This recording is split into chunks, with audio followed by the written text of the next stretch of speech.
show, huh? Ah. I like when we do this sporadic stuff, man. I love when we do this. I love when we surprise you guys from time to time. I love it. I love it. I love it. All right, let's fire this bad boy up here. Right.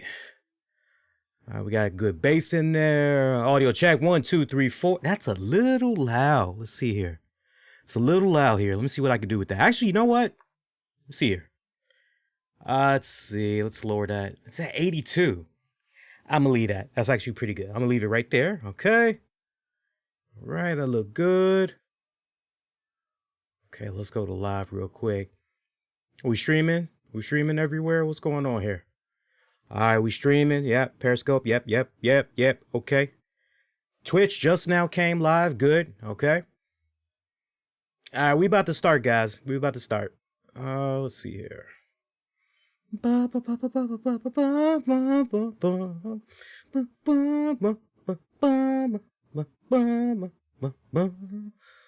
right, see here. I'm gonna put that right there. All right, let's do it. Warning, the RCWR show with Lee Sanders is intended for a mature audience only. The following is an Infinity One Productions presentation, keeping it honest, insightful, and interactive. Covering the latest in wrestling and beyond since 2011. You're listening to the RCWR show. Now, your host, live from the nation's capital in Washington, D.C., Lee Sanders.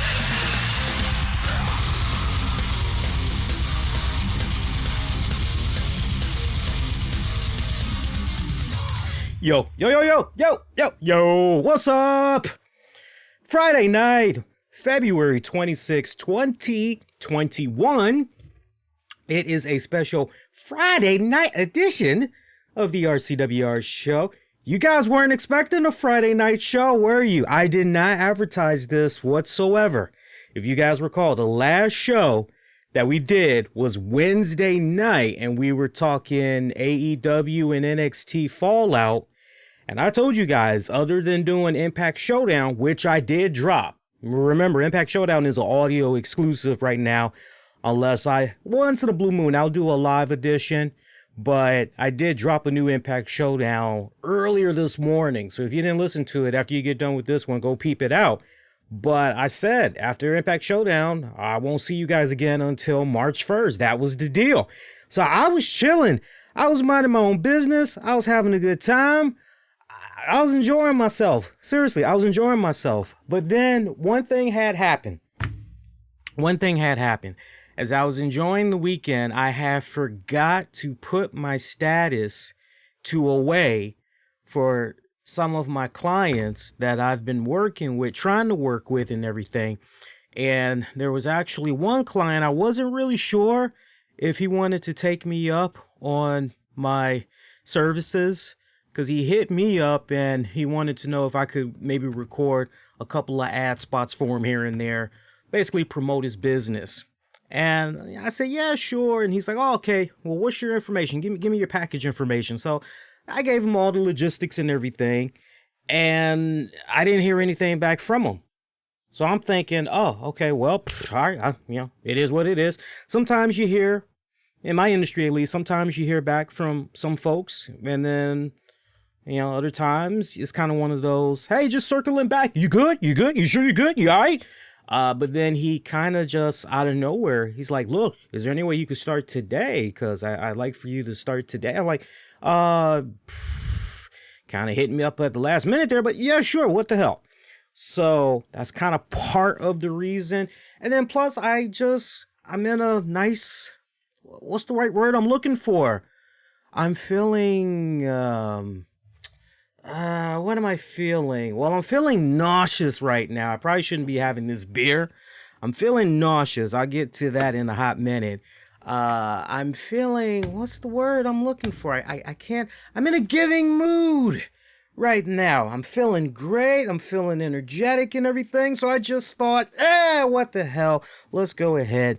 Let's do this. Because honestly, I was just going to enjoy the weekend, focus on work. Got some last little homework assignments I need to get out the way before Monday. Nothing too complicated, pretty easy to complete. But I was chilling, enjoying myself, and so here we are. So hopefully you appreciate this bonus edition.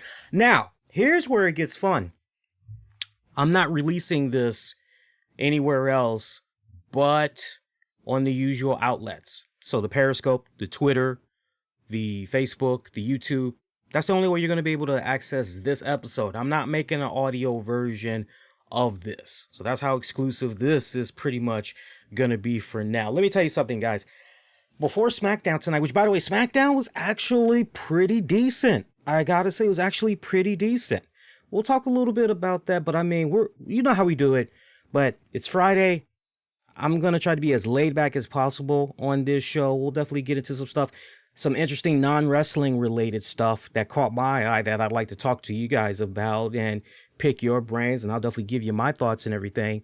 But yeah, today was pretty interesting. My day kicked off on a good note. First of all, I have been having a little bit of back issues for probably about 2 weeks now. I've been getting a slight pain that's been lingering right under my rib cage on my left side. And I was telling my girl about it, and she said, okay, have you been wearing your back brace to work? I said, yeah, I've been wearing my back brace. It's been helping, but I don't know. I don't know what the hell I did. And it's been lingering for about maybe over 2 weeks now. And there used to be a time, I bullshit you guys not, there used to be a time where during those 2 weeks, I'm just doing the most simplest thing, like turning in the bed, just trying to turn on one side, not the side that stings, but just turn on the good side. And I just start letting out shrieks. I'm like, what the hell? I mean, it was so bad, I actually woke my girl up a couple of times. And she's like, are you okay? What the hell? I'm like, yeah, it's just this pain. And so she told me earlier this week, pretty much to start the week, she said, if that doesn't take care of itself, we may need to set you up for a doctor's appointment, see what's going on there. Maybe it's spine related. I said, I doubt that, because when I was having this pretty much goes back to when I used to work out religiously, we're talking 20 something years ago. I mean, I was pretty fucking jacked up, big arms, wide chest, shoulders and everything. I was taking weightlifting pretty seriously, bodybuilding. I was taking it seriously, not to the point of like, I wasn't trying to do competition or anything like that, but I was just a health nut freak, basically. And I was lifting. This has happened to pretty much everybody, I'm sure, that's lifting weights the wrong way. But I pretty much was lifting weights too fast. So for instance, let's say I'm bench pressing 150 or whatever. Okay. It depends on everybody else, but for me, let's just say, okay, I seem to be doing good with that for 2 weeks. All right, well, let's do 200. And it's kind of like, you probably shouldn't have jumped so freaking fast. You probably should have been a little bit more gradual getting to 200 there. Don't go from, essentially 150 to 200. You probably got to maybe 260, then maybe 270, kind of work it like that. So something weird happened with my spine. I'll never forget. I remember I was at work one day. I was sweating profusely, and I had a hard time moving around. I was moving around like an old man. And I remember I was sitting down at my office, and I couldn't get up. I bullshit you not. Just imagine this. Just close your eyes and picture a young Lee that's in his early 20s. So I think at this point, I think I was about 22, 23. Just picture that. Healthy, cockstrong looking Lee having a hard time getting up out of his chair and crying and sweating profusely. I had to call my best friend to come and get me. And he's like, are you sure? He's like, is that bad? I said, dude, it's that bad. I need help. I need to go to a doctor. So we pretty much, I remember we went to Shaw Howard University Hospital out here in DC. And the doctor, he took a look at me. He's like, why are you here? You look as healthy as a horse. What are you doing here? And I told him what was going on. He's like, how old are you? I'm like, 22. And he's like, man, no, no, no, you shouldn't even be here. Okay, let's see what's going on with you. You know, they did some MRIs and everything, and they were able to see that I had a torn disc. And he was like, any idea how you got yourself a torn disc there? And I told him, he's like, yeah, okay, that'll do it. And they gave me like some strong freaking medicine, and I remember I missed probably a whole week of a week's worth of work. That's how bad it was. I remember I was bedridden. My best friends will tell you, I was bedridden. I was sweating profusely. I was in and out of consciousness. That's how bad the pain was. I wish I was fucking trolling you guys, but that's how bad it was. So when I'm telling my girl, you know, hey, I'm feeling this pain on my side, and she's thinking, oh, maybe it's your spine. I'm like, no, no, no, no, no. I'm like, I know the difference between my spine and what's going on with the side. Like, it's the side. So it started to get a little better as the days progressed. Now it's just pretty much a case like if I were to ball up my fists and I were to just, with my knuckles, and I were to just kind of go in on the side, you know, I can just about right. I put nice amount of pressure on it, and I got to really dig in, and then I can kind of feel that it's a little bit tender. You feel me? It's a little bit tender. So I did a little bit of research, and it's possibly one or two scenarios. Yeah, I didn't go to the doctor this week, but, and that's because I'm feeling a little better. I mean, I'm moving around a little bit better. But I'm thinking it's either one or two things. Either it has to do with my kidneys, or it's possible I may have actually torn a muscle. Because that happens, believe it or not. You know, as you get older and you're just doing shit, some muscles will just tear. So it kind of feels like maybe I did something with the muscle. You know, it feels like maybe it's a slight tear. And the way I work, you know, the way I operate at work, I'm moving so fast. You know, I'm constantly, you know, you guys can see me because I'm not releasing this on audio, but I'm just basically, you know, I'm going like that, you know, left, right, left, right, left, right. You know, I'm going like that. And so this upper body is constantly, you know, if you were to ask me, am I doing enough where when I'm turning, I'm actually moving with my legs? No, I'm not moving with my legs. I'm typically just moving that upper body portion. So, just, you know, keep that in your mind if you want to offer, you know, speedy recovery or whatever. And, you know, hey, knock on wood, hopefully all it is a tear that's going on. And, you know, because it kind of feels like it's getting better by the day. I remember there's like several days that I didn't want to do anything in the house. Today was actually the first, because I actually had a light schedule this week from work. I only had to work a couple of days this week. I was able to spend most of the time just catching up on my studying, doing a little bit of homework here and there. Loads of homework this week, loads of homework. But today was the day where I finally was like really able to move around and just do the simplest things. Mop, sweep, do laundry, carry some stuff up and down the stairs. I was feeling really, really good. So that's a good sign, right? That's a good sign. I had so much fun today. I got a shipment that I've been anticipating ever since I put in the order last week, and it came today. So over the weekend, FYI, you guys are going to be seeing a really cool kick-ass video.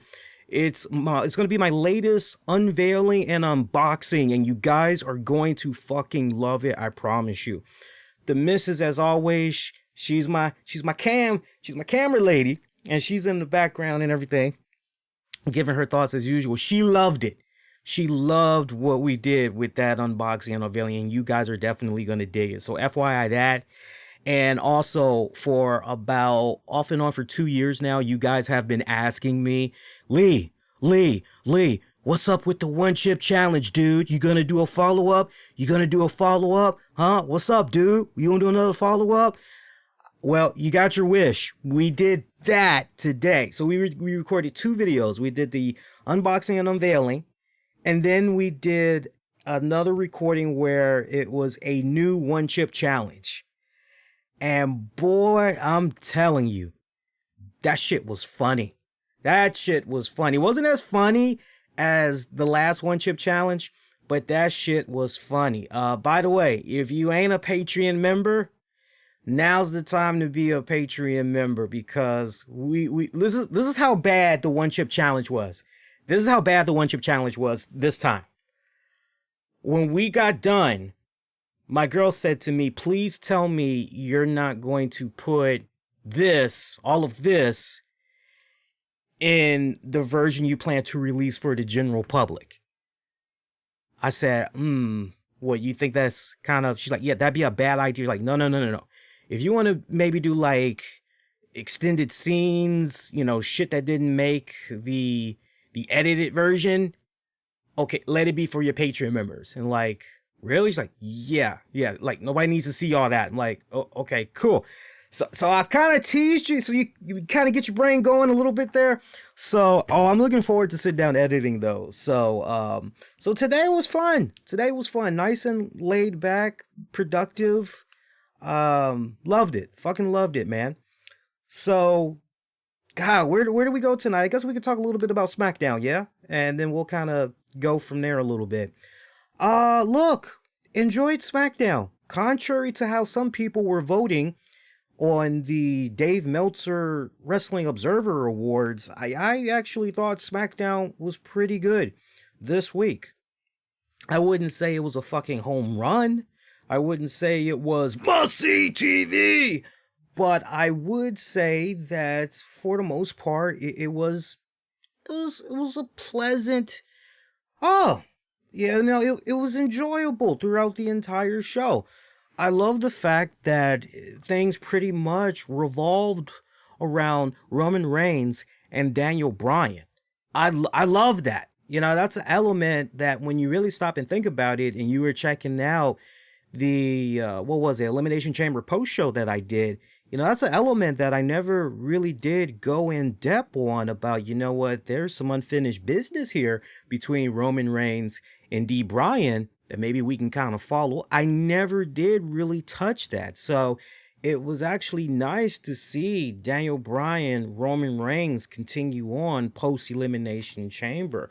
And the basic setup to this, you had SmackDown open up with Roman Reigns not appreciating what Edge did, after he was so victorious and he decisively, cleanly, without any question, he took care of his business against Daniel Bryan. And as we know, Edge came in post-match, speared the hell out of Reigns. And so Reigns is so focused on Edge and gives him basically an ultimatum and says, look, you got a beautiful wife, you got kids, you're a husband, you're a father. You don't want none of this, brother. You don't want none of this. I don't know why I'm kind of making Roman Reigns sound like Jimmy Snuka. You don't want none of this, brother. Brother, you don't want none of this. But seriously, it's like, you don't want any of this. You come on now. It's like, you do this, you're going to live to regret it. So I'm going to give you an opportunity. I'm going to give you an opportunity to back out. And if he doesn't back out, well, it's going to be probably the biggest mistake that Edge regrets, because he's basically promising he's going to put Edge down. So, we hear all this trash talking that's going on, and we're under the impression, okay, well, maybe Edge is going to come out. Maybe he's going to cut a little something on Roman.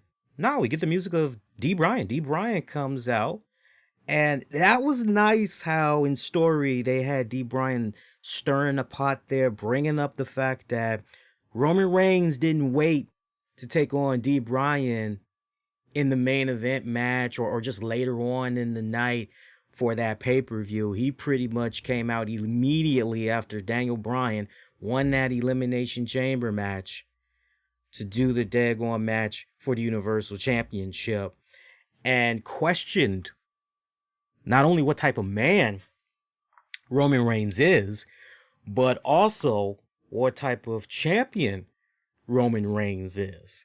And this pretty much set up D. Bryan proposing to Reigns, hey, you want to let there be no doubt, no asterisks? Tell you what, let's fight one-on-one for the championship. No shenanigans, no BS. one-on-one for the championship at the Fastlane pay-per-view. Well, Jey Uso had a little something to say about that, getting in the face of D. Bryan and pretty much decking the hell out of him. They brawling for a little bit. I believe officials had came out, tried to take control of the situation. Later on, Roman Reigns telling Jey, hey, appreciate what you did. Appreciate you having my back. But now you got to go out there and, you pretty much got to finish the job. You got to finish what you started. Because Jey, running his mouth as always, told D. Bryan right before they started brawling there, if you want to get to Roman, you're going to have to get through his right-hand man, which is me first. And so that pretty much had set up a very interesting match for later on during the night, which saw D. Bryan take on Jey Uso, and the rules were simple. If Jey Uso, or actually let's stay with D. Bryan. If D. Bryan wins, then D. Bryan gets his match against Roman at the Fastlane pay-per-view for the title. Simple as that. Simple as that. So the tone was set. That was a great tone for the Smackdown opener. I was looking a little bit. I mainly was just kicking back, enjoying the show. But I did see pretty much in between commercial breaks what people were saying, and it seemed like a lot of people had enjoyed the Roman Reigns, Daniel Bryan, little chatter, a little back and forth that was going on there. I know I enjoyed it. I enjoyed it thoroughly. I told you guys, and I've been telling you all consistently, unhinged Roman Reigns, one of my highlights for watching SmackDown. I mean, seriously, give me more Roman Reigns and I'm good. I'm good. You could do the whole Roman Reigns show for all I care. I'm freaking good. And, we may just get to that point. Who knows? We may just get to that point. Leaves me a little bit perplexed, again, when I see these Meltzer awards. And I just see some of these categories, and I'm just kind of shaking my head, and I'm looking at Roman Reigns, and I'm going, Roman Reigns easily should be in a couple of these categories for the dub. What the hell? But I know I'm teasing you guys, but don't worry. We're going to talk about those Meltzer awards for sure. So I'm trying to think what other major developments we had going on there. Turns out Edge was in the house.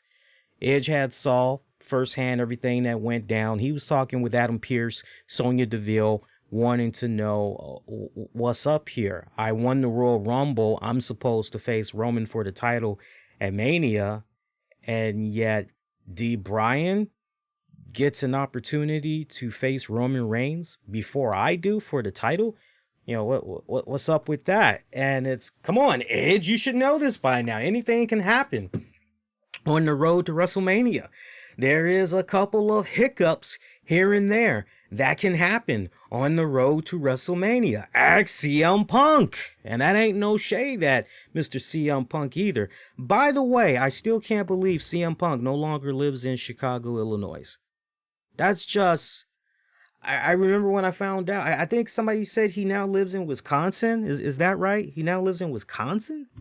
I'm going, first off, what the hell is in Wisconsin besides cold weather and the Green Bay Packers? By the way, if you're able to get in on owning Green Bay, I mean, you guys do know that follow your football. You knew that Green Bay Packers is a organization that's owned by the fans in Green Bay. Y'all do know that, right? One of my former friends and co-workers when I was in market research, Marcus, and shout out to him.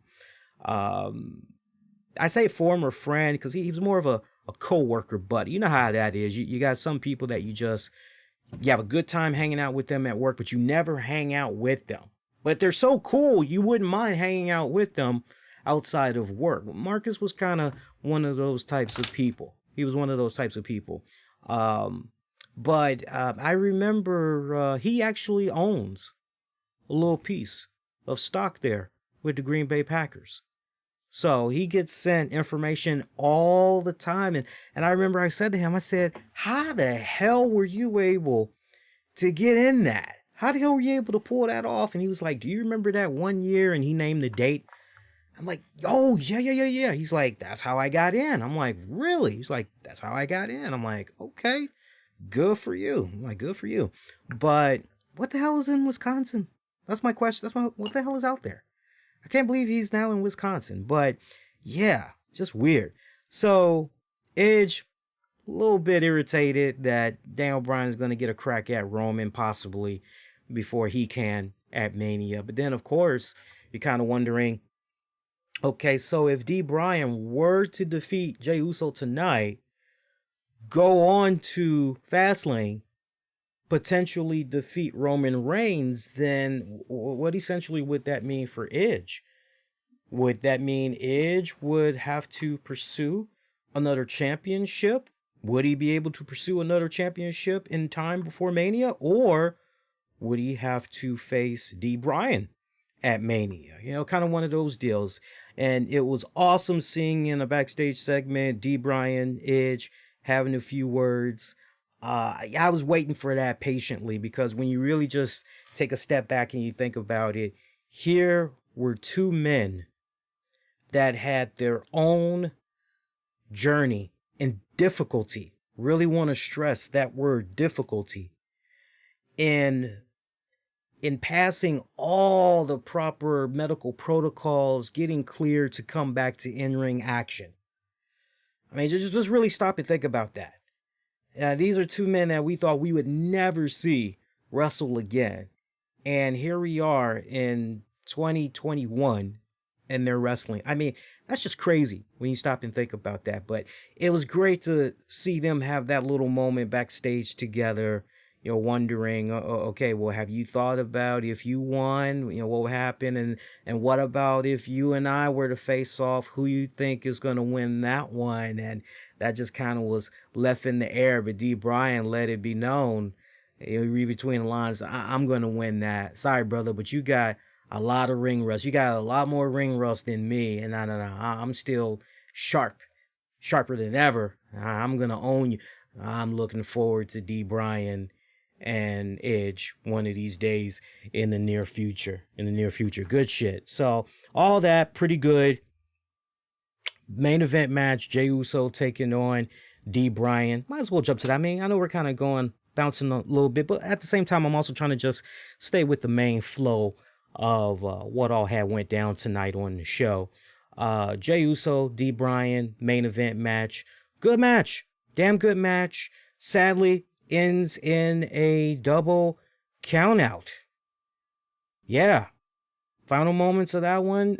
Jey was fighting D. Bryan, connected with a super kick that only got him a near fall. He tried to go for the splash, but Bryan managed to stop him on the top rope.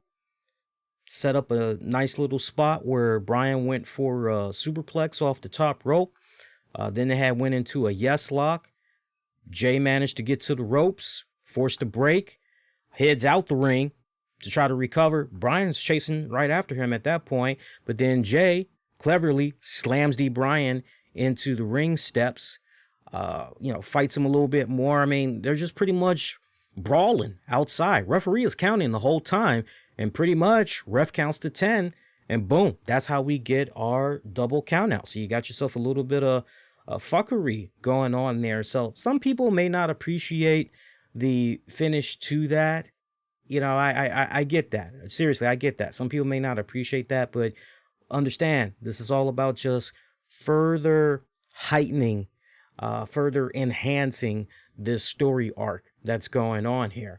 Post-match, though, D. Bryan still brawling with Jey Uso, manages to crank on that yes lock, but then, boom, out of nowhere, Roman Reigns there to save his cousin.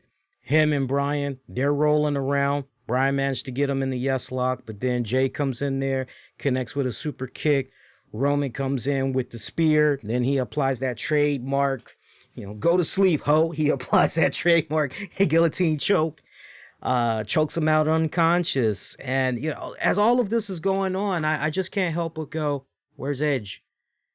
I mean, seriously, Edge was backstage. We saw Edge twice tonight. All right, so we know Edge is there. What the hell? And just the way that they went about Edge, you were almost kind of under the impression, especially right before Daniel Bryan was going to have that match against Uso, and he's having those exchange of words with Edge, you were almost under the impression that Edge is pretty much, okay, all right, my dude, I hear you talking mad game, but let's see if you can back it up in the ring. I'm going to be watching. So did Edge not come out because, you feel where I'm coming from? I mean, I'm sorry to be a stickler for detail. Y'all know how much I'm a stickler for detail, but I would have preferred it if, look, if you're going to have SmackDown end just like that, that's fine. But when you've got Edge in the house and he's in a couple of backstage segments, you kind of have me under the impression Edge is maybe going to do something. And the fact that nothing happened with Edge, if you didn't want to do anything with Edge, then I think it would have made all the sense in the world. Edge, Daniel Bryan, in that little backstage segment. All right, well, you know what? You enjoy the rest of the night, D. Bryan. I'm going to wish you a lot of luck. I'm actually going to watch your match. I'm going to watch it out of curiosity. I'm going to go ahead. I'm going to watch it back at the hotel. Good luck. That's it. Plain and simple. You've already let the viewers know, hey, you don't need to be concerned about Edge. Don't be concerned about it. Edge is done for the night. I would have been okay with that. So I'm very curious now going into next week, how they going to kind of clean that up a little bit, because it came off until what went down there in that post main event. It came off as if there was a camaraderie there, a professional camaraderie, but at the same time, healthy competition between the two. There was definitely mutual respect for one another. You feel me? But yeah, so I don't know. Maybe I'm over analyzing it. I just speak whatever comes to my mind. I mean, I'm doing pretty good. I don't have anything written down or whatever. I'm just pretty much going with the flow there. But that's how SmackDown had pretty much went off. Good shit. I love the fact, look, I got to be consistent here. What's the carrot? When I watch this show, how are you going to open things up, right? What are you doing for me as that viewer to keep me around for Act 1, Act 2, and Act 3? What's going on here? And I love the fact that your opening act, Roman, Daniel Bryan, Edge element mixed in there. Then later on in the night, okay, look, here's the conflict. Here's how this is going to get resolved possibly, okay? D. Bryan, Jey Uso. D. Bryan wins. He faces Roman at Fastlane. Oh, okay, all right. Okay, that's a nice supporting argument essentially to, the main topic at hand, basically. Okay, all right, cool. But then you go, well, wait a minute. Well, yeah, what does that mean for Edge? And, now we kind of got a little bit of a minor confrontation there. All right, so you're continuing to watch. It was nice how they laid it out. Just that last little bit as they went to the finish line was just a bit, but other than that, they did pretty good tonight. Seth Rollins trying to recruit Cesaro.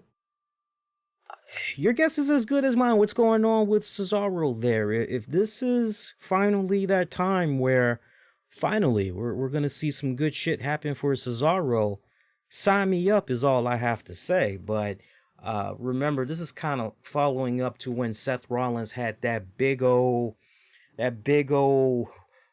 town hall meeting, if you will, with the SmackDown stars, which I thought was just stupid as fuck, because you had Dominic there. If I'm not mistaken, Murphy was there. Like, why the fuck are you guys there? After everything this guy did, why are you even there? This makes no freaking sense whatsoever. Come on, man. Anyway, and remember Cesaro kind of, right? So we don't need to rehash that any further, but Seth Rollins coming out, trying to explain his actions. Cesaro coming out, fixing for a fight. Rollins trying to calm him down and brings to his attention, look, let's be honest. You got all the greatest potential in the world.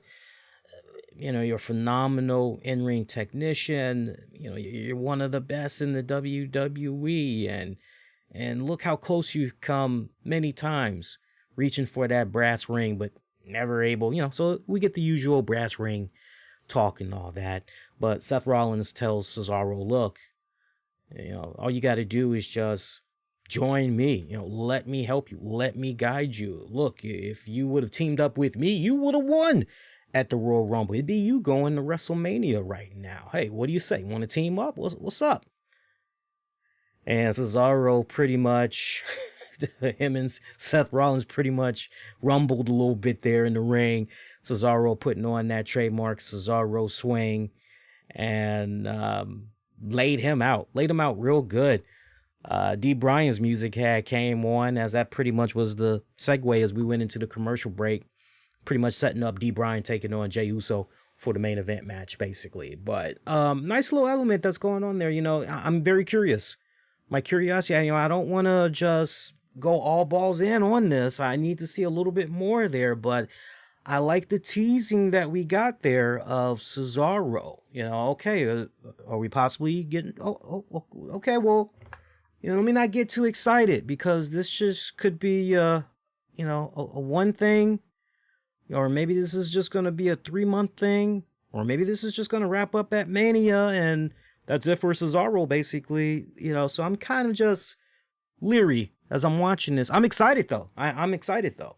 Another thing that kind of made me curious, and I couldn't help but laugh at the same time. What is going on with that Apollo Crews? All right, so Apollo Crews cuts this promo, and he's coming out. He's got this scarf around his neck, white, green scarf. At first, he's got it over his arm. I'm thinking, is he getting ready to take an order? Because he was giving it so much care and attention. I'm ready for him to just, about time you came. Yeah, all right, here's what I want. And, okay, so he cuts this promo talking about he's not even from America. He's from Nigeria, so he is truly an African American. Okay. No more Mr. Nice Guy. And every time I hear a promo that somehow incorporates no more Mr. Nice Guy, I'm always thinking of Megadeth.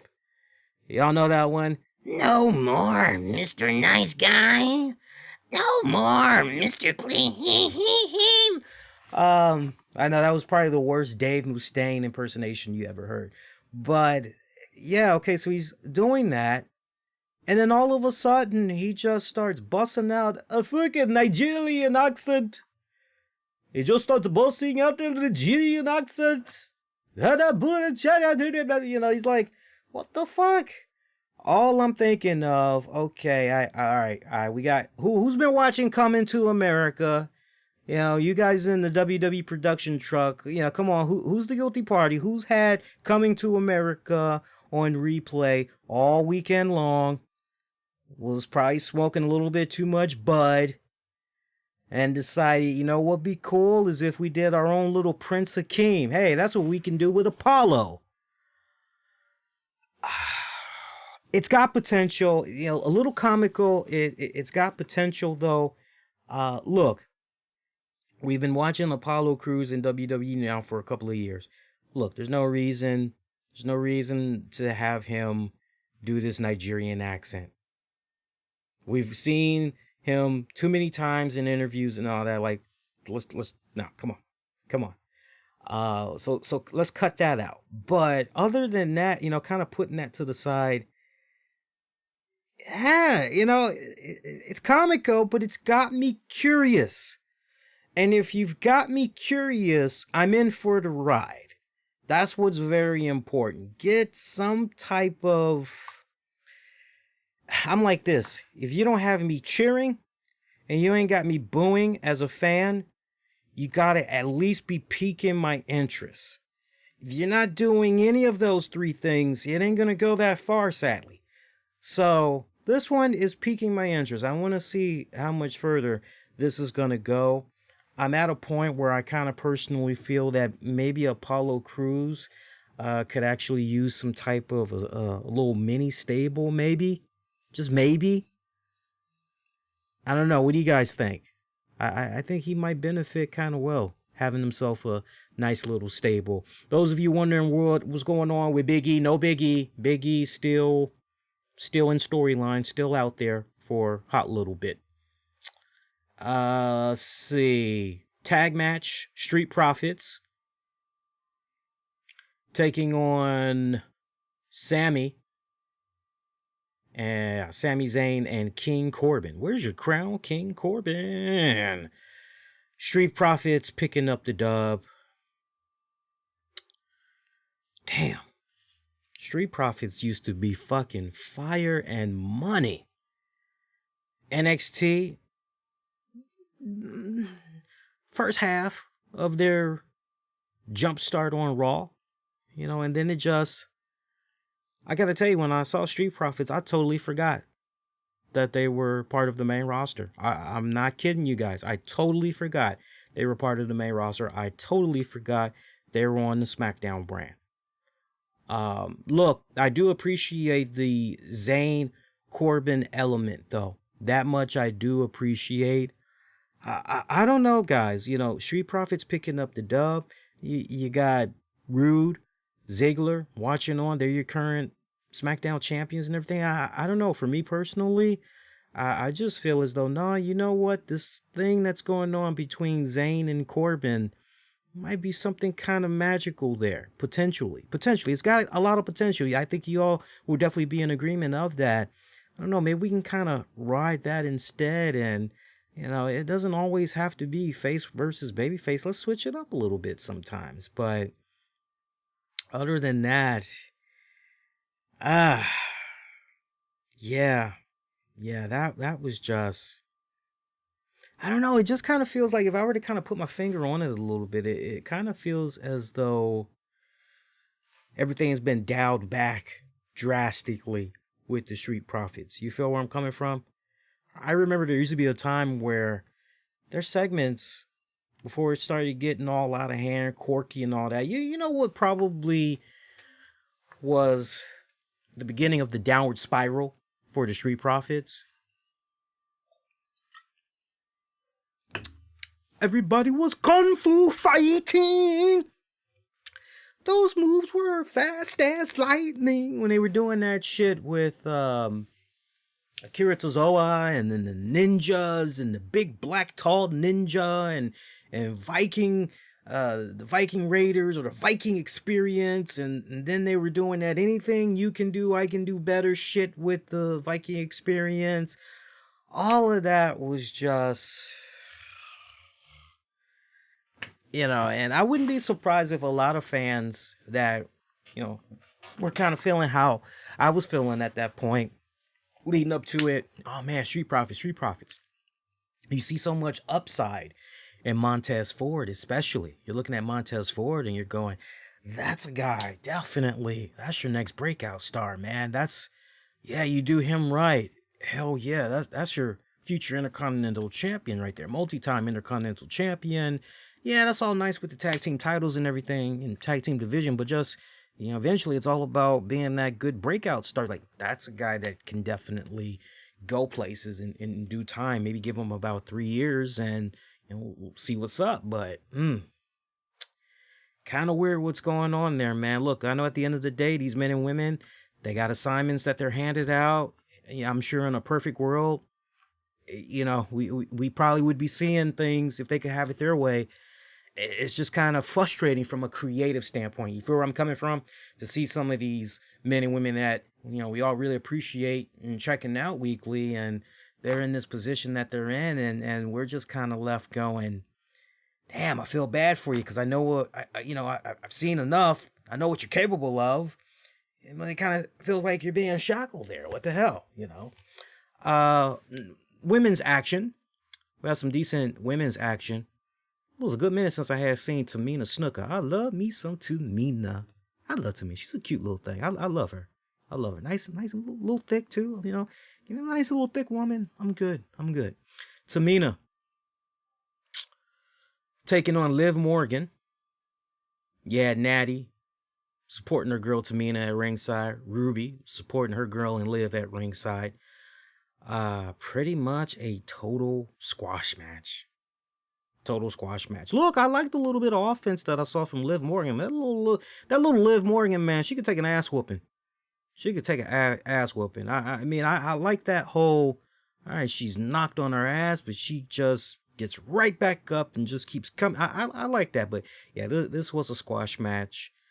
I know some people, it's funny watching some people online. Why is Tamina getting the W? Why is Tamina going over? It doesn't make any sense. It doesn't make any sense. You know what? You know, Tamina's been in the company all this time, and why? Why her? And it's like, why not Tamina? I mean, look, every single WWE female superstar that has come through there, and when it comes to coming up on the main roster, the three most instrumental, actually now 4 most instrumental women that you keep hearing about, where, you know, these newer women, they say, oh man, I just got to give mad props to, yeah, they had really welcomed me in, showed me the ropes, blah, blah, blah, blah, blah, blah. The names that you always hear keep coming up in rotation every single time. Natty, you stay hearing Natty's name. You stay hearing Naomi's name. You stay hearing Tamina's name. You even hear from time to time Bayley's name. So for me, look, you know, if I were to be real with you guys, it seems to me just over the years, the number one issue that Tamina has had, which she has been able to work through. I remember there was a time where Tamina couldn't cut a promo worth a damn. Now, once in a blue moon, she's a little shaky. She's definitely a little shaky once in a blue moon. But for the most part, she's become a lot smoother on the microphone. The other thing that's taken her, you know, and it's kind of unfortunate. Now, she can't control this, but look at how many times Tamina has been injured. Look at how many times, you know, it's like Tamina's nice little build up. She's involved in a decent little story arc. And then all of a sudden, some type of injury goes down and we don't see her for a hot minute.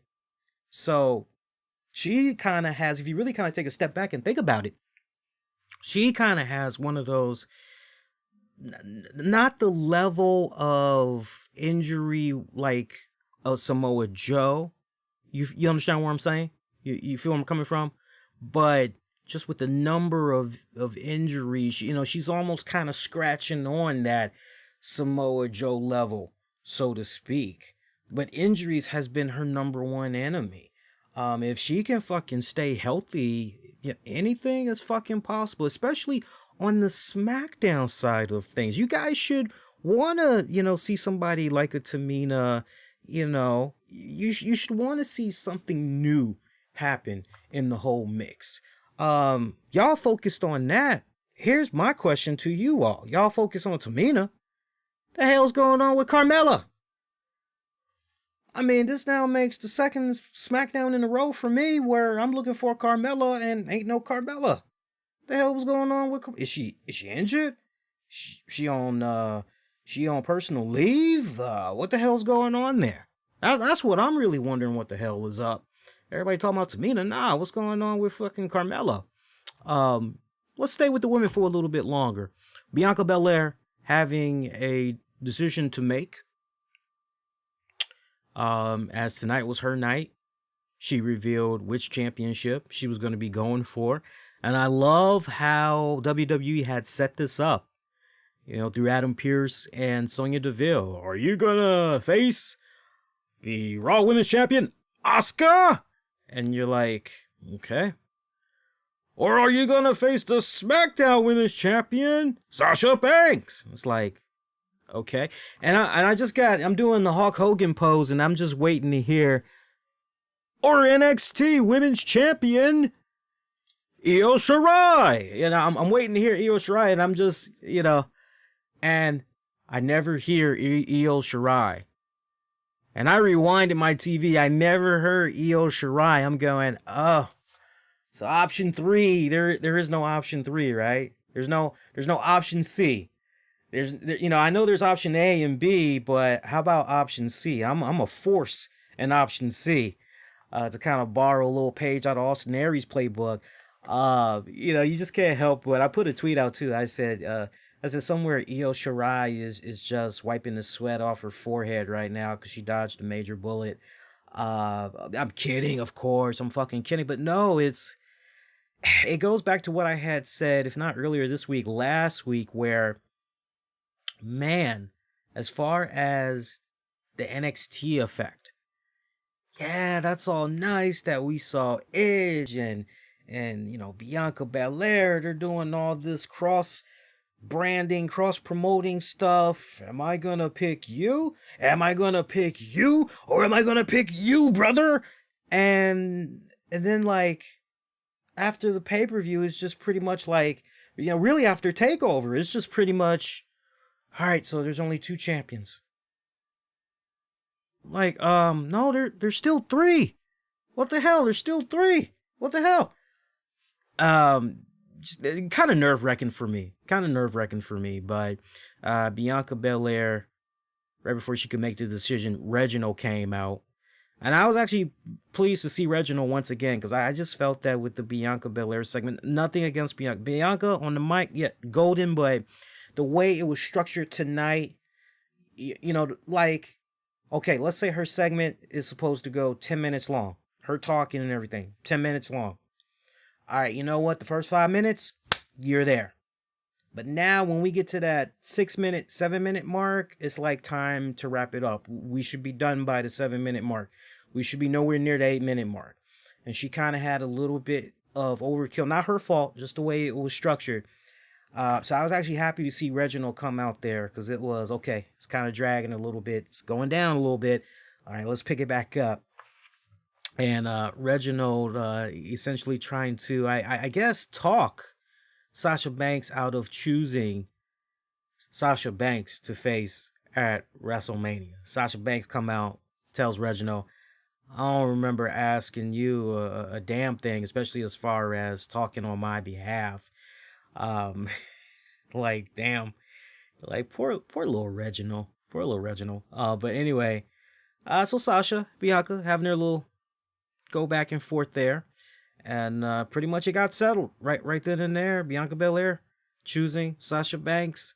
All right, so that match is going to be on at WrestleMania. I mean, we already knew this, though. Just saying, we already knew this. I was hoping for Io Shirai, though, man, because where I was kind of going, wait a minute, swerve. When Bianca said to Sasha Banks, girl, please. And I was like, whoa, wait a minute. And I thought for sure Bianca was getting ready to jump out there and say, look, you a good champion and all that, but, honey, I ain't got you on my mind right now. I don't even know why you in this ring, because this ain't even about you right now. And I was ready for Bianca Belair to say, there's one thing that has always eaten at my craw. And that's the fact that for as long as I was down there in NXT, I never, ever, ever became the NXT Women's Champion. Sasha, you are good. There's no doubt about that. Asuka, good champion. No doubt about that. But that's the one blemish on my resume that still haunts me to this very day. So many times I came close, but failed. But this go round, it feels so different. And that's why, you feel where I'm coming from? I just, it's a built-in great homecoming story in itself. That would have been great. And talk about something that a lot of people would not have seen coming either. Nobody would have seen that coming. So, yeah, we're getting the predictable, as always, but it is what it is. Let's see. Anything else we need to talk about from Smackdown tonight? All right, so we talked about the women there. Let me look at the rest of the matches here. Oh, yeah, Apollo Crews had a match. I was going on and on about that freaking You got that soul. I ain't gonna do it tonight. I was trying to hit that high note from Coming to America. Just let your soul glow. I love that shit. Apollo Crews, Shinsuke Nakamura. Apollo picking up the dub. Decent match between the two. Happy that Nakamura went back to the traditional instrumental music there. I don't know how long that's been in effect, but hey, that's cool. But yeah, that was a pretty short match. I think those guys maybe wrestled about maybe 5 minutes or something like that. Nice little back and forth though, but it's just kind of like, it is what it is. Tag team match: Rey and Dominic Mysterio taking on Otis, Chad Gable. Otis and Chad Gable picking up the win. Pretty generic match, as far as I was concerned. It almost felt like a squash. I wish I was exaggerating, but it almost felt like a squash. It was kind of like one of those, really? This is what we're doing with the Mysterios in 2021. This is, I mean, there's great uprise in Dominic Mysterio, and this is pretty much how we're gonna. Weird aftertaste, man. That's all I gotta say. Weird aftertaste. Kind of like this beer I'm drinking, just a little bit. Kind of like this beer I'm drinking. Other than that, that pretty much was Smackdown. We pretty much covered everything that went down tonight. We did pretty good. We got a late start too with the show here, cause right before. But we did pretty good. So we're about, at this point, 55 minutes. It looks like. I got the recorder on here. Yeah, about 55 minutes. So we got a little bit more showtime left. But it feels like we're probably going to maybe go almost about 90 minutes. So, that's good. I do want to kind of be in and out. If I can have this wrapped up before or by 11:45, that would actually be great. Because I do have work tomorrow. My girl's nice enough to give me a drive to the station. And then I can just pretty much commute the rest of the way to work. So I'll be able to sleep in just a little bit, but I want to get in that sleep. You guys have no idea. Today has just been kind of, especially with the one chip challenge that I did today. I'm just I'm ready to just lay down already. Hey, you guys been enjoying the show so far. Please go out of your way if you haven't done so already. Make sure you hit the like, heart, share, the subscribe button, most importantly, especially those of you that's checking this out via YouTube, as it helps the YouTube team let other folks in the YouTube community know, hey, this was pretty good. Check this out. Appreciate it in advance. And in case you missed the news, the RCWR show with Lee Sanders is now available for Amazon Music and Audible. Amazon, besides music, they also are now into the podcast as well. So it took us a minute, but yeah, we are now on Audible and Amazon Music. So you don't need a subscription or anything either. Those shows are free, just like when you go on Spotify and everywhere else. They are free on that platform as well. So we're happy to welcome another outlet into our network here. It's great to be working with them. So hopefully it'll be a nice, beautiful relationship. I'm looking forward to seeing what happens as far as building the audience more and more, but happy to have them on board. Get into some Patreon shout outs. Patreon.com/RCWR show. Use that link. That's where you can check out bonus audio, video content, exclusive content you're not going to be able to find anywhere else. Yeah, y'all gonna get some bonus exclusive shit when it comes to that one chip challenge. I'm looking forward to putting that together for our Patreon members. YouTube, y'all gonna get the heavily edited version of that bad boy. But shout out to our Patreon members. We got some content that's going to be dropping y'all's way. Some more content that's going to be dropping y'all's way as we wrap up the month of February. Shout out to Anthony DeBlasi. Shout out to you, my friend. Shout out to Gino Morgan. Gino. Shout out to Freddie. Shout out to J. Davis. Shout out to Justin Ripstock. Hope you're doing well, my friend. I got to reach out to some of you guys, see how you all been. So I know that holidays kind of, and then the pandemic for some, and then, personal. I hope you guys are doing okay. I'll definitely this weekend reach out to you guys individually and see how y'all doing. Make sure you're okay, because I do care. Who else? Michael Wolf, shout out to you. Shout out to Tony Being Gaming. You want the latest in all things Marvel Strike Force, Marvel Ultimate Alliance 3, Marvel's Avengers, tips, tricks, news, walkthroughs, and reviews. Tony Being Gaming. He's the man. Check him out.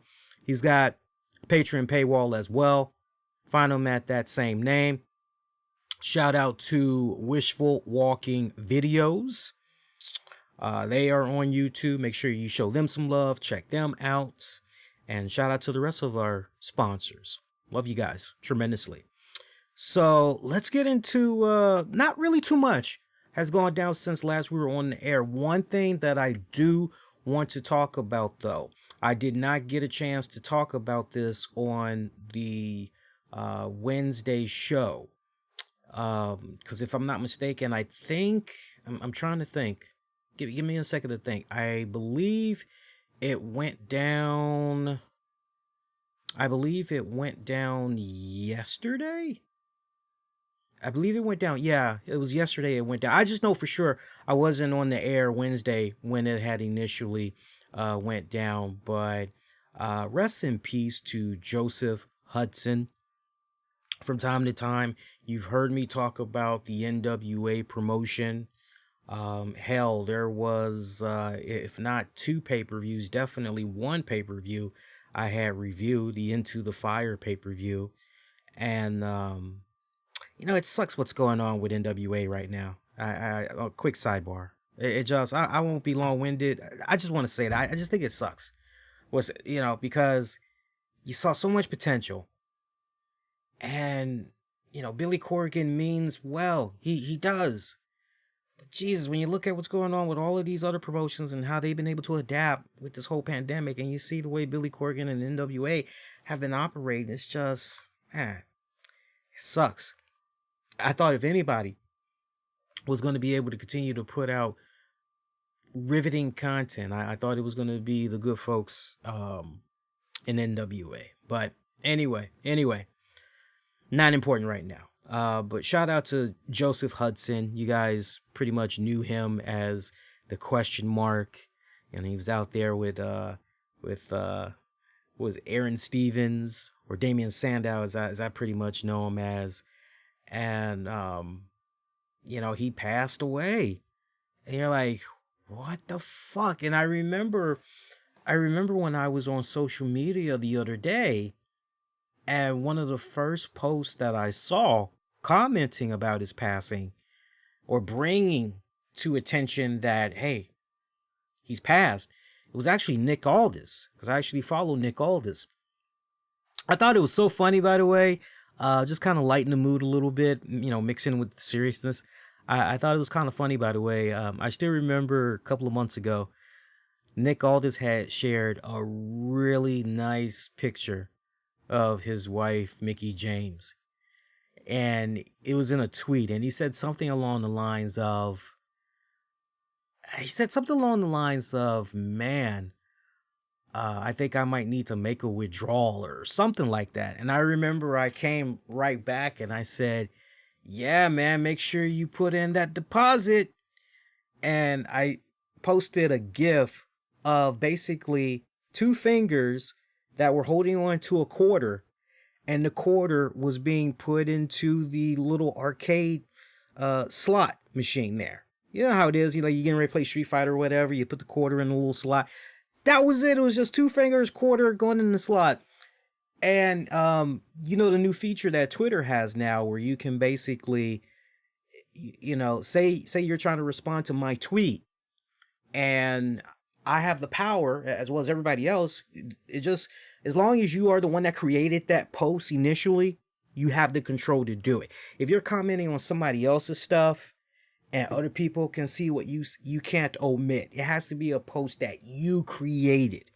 So basically, he silenced my comment. He basically hid it. And I had a couple of people that were going, he hid your shit. I'm like, huh? I'm like, what are you talking about? Like, he hid your shit.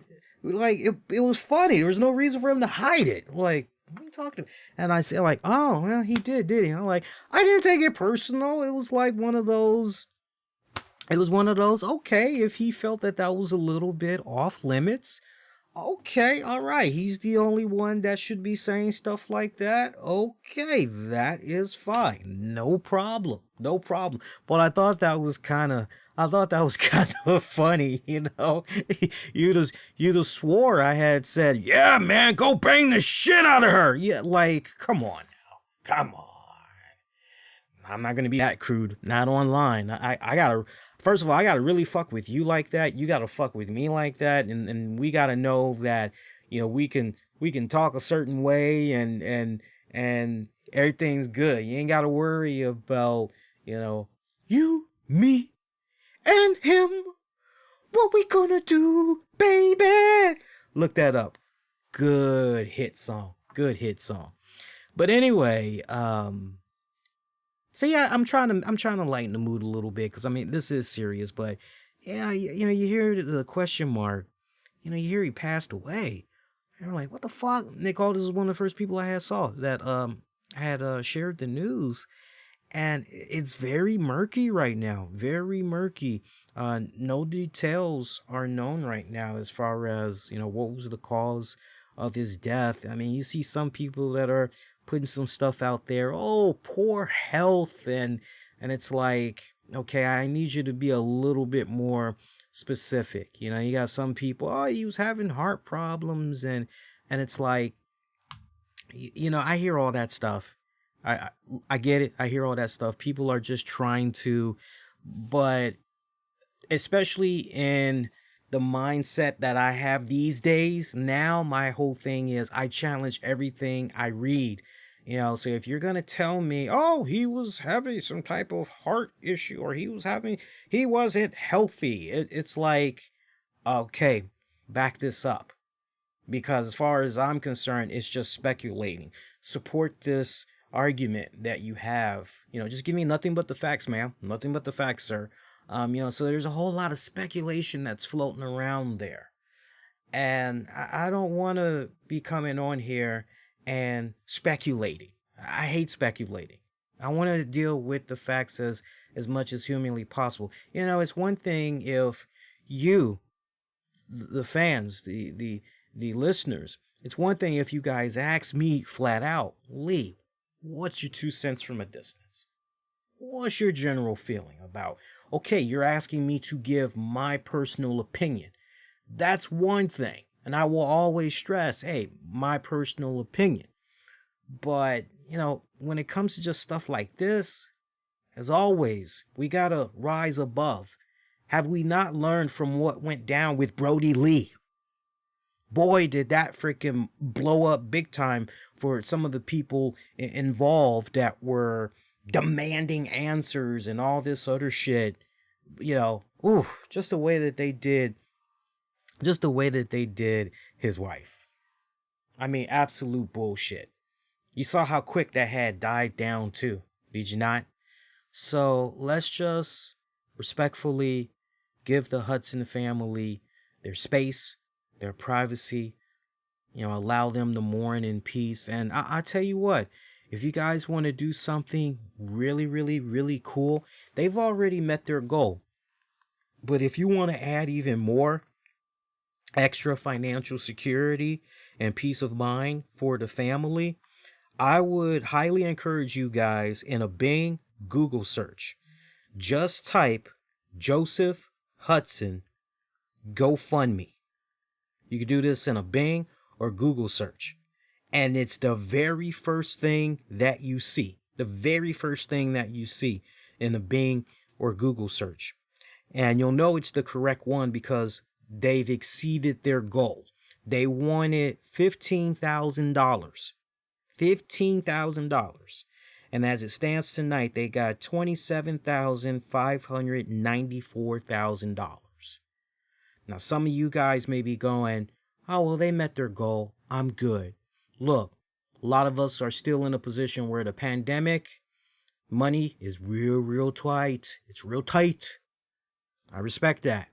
For those of you that are able to give, please, I can't stress it enough, because this isn't a case right here where, oh, this is going to go towards, the mortgage for the family. This money is not only going to tackle his burial and medical expenses, but a large chunk of this money is also going to be put into a trust fund for his son.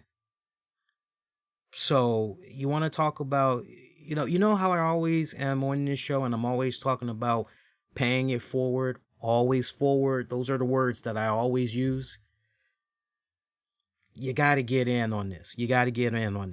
And for those of you that are maybe wondering, Lee, are you going to be making a donation? Yes, I will. You will see my donation. It will pop up as Lee Sanders. You will see it. If you end up donating, please let me know. If you're following me on Twitter, Facebook, or Instagram, you connect with me on those outlets. Let me know how much you donated. Show me proof, and I will actually match your dollar. Okay? I will actually match your dollar. Now, if you want to be very discreet, and you don't want people knowing how much you have put out there, if you have Instagram, there is an option where you can send me a direct message. So you can do that. Or you can, I'm trying to think what's another way. If you follow me on Twitter, just ask if you can, just ask on Twitter if I can open my DM for you. And I'll open my DM and you can relay the information to me that way. But I will be donating. I'm actually going to set it up tomorrow. Tomorrow I'm going to be I'm just waiting for a little bit more money to clear. And I'm pretty much going to be good to go tomorrow. So I'm going to back it up. I'm going to show you guys the screenshot and everything when I make the donation and everything. So look, I'm doing this out of the kindness of my heart. It's just all about paying it forward.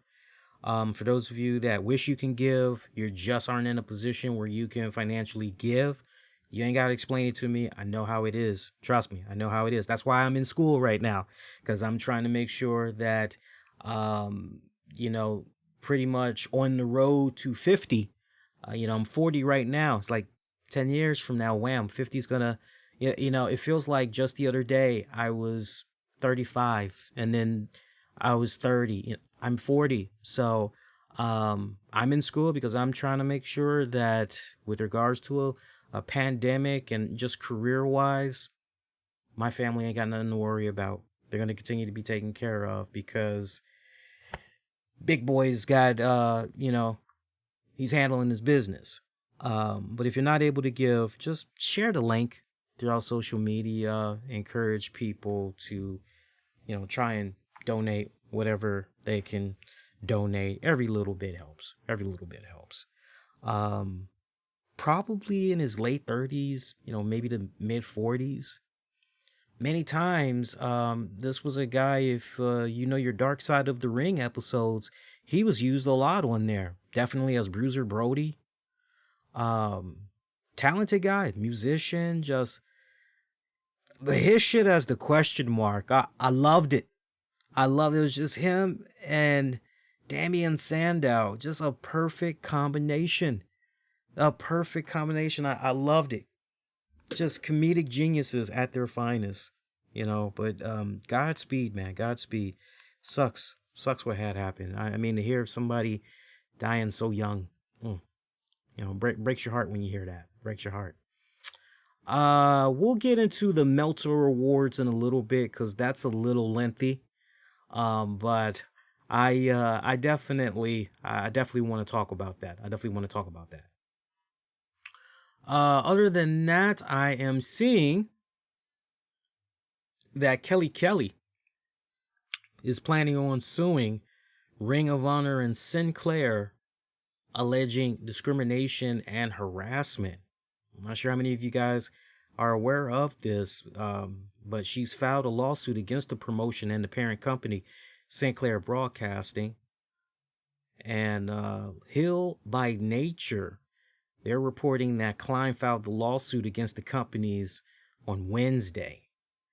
Klein, if you all remember, was released from ROH back in 2019, alleging breach of contract after she publicized emails between herself and ROH general manager Greg,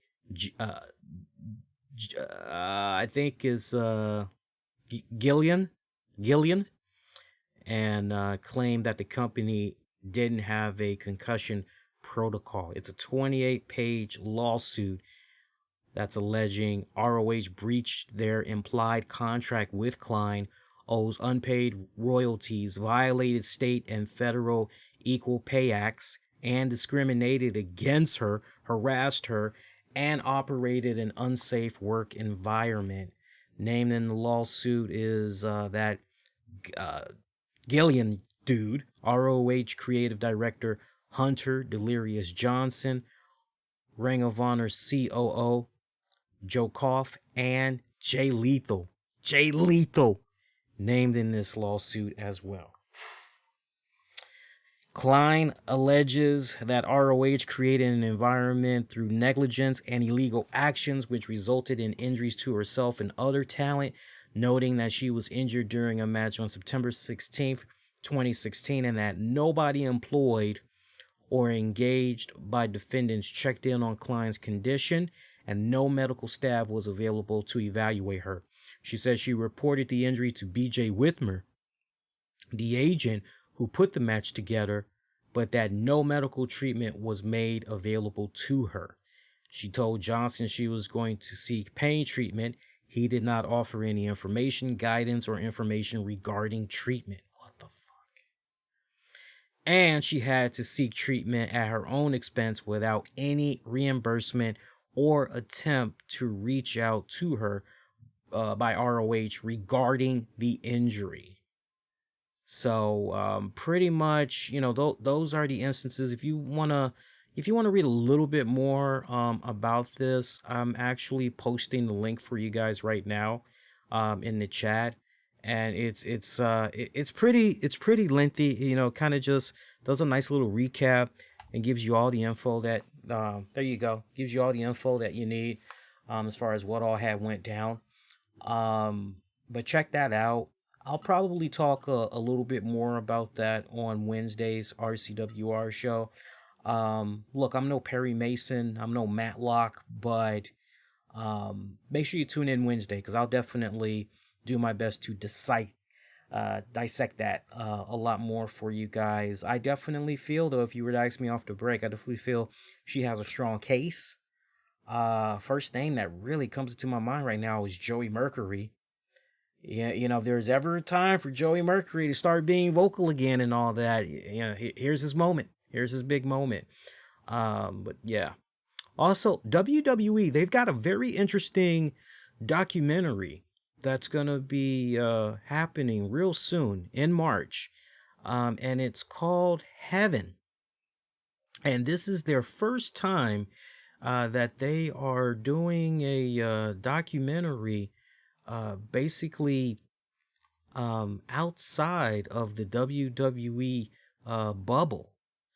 And this is very interesting, and I definitely want to read to you guys the synopsis for this. I'm quite intrigued about this. It's called Heaven, and it's going to be premiering March 7th.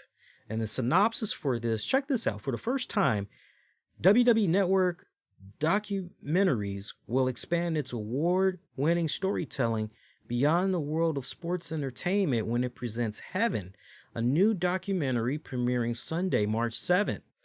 Heaven tells the story of a trailblazing high school wrestler named Heaven Fitch. In 2020, as a junior, Fitch became the first female athlete to win a boys state wrestling championship in North Carolina. Go, girl. All right now. Claiming the top spot in the 106-pound weight class. The film documents her inspiring journey up the ranks and the challenges she faced along the way, from proving doubters wrong to defying the odds and making history. And apparently Beth Phoenix is narrating the documentary. Looks like Stephanie McMahon is providing the film's introduction. We got to have her in there, right? Heaven, which premieres during Women's History Month, is marking a departure from WWE Network documentary's typical subject matter, focusing on the squared circle.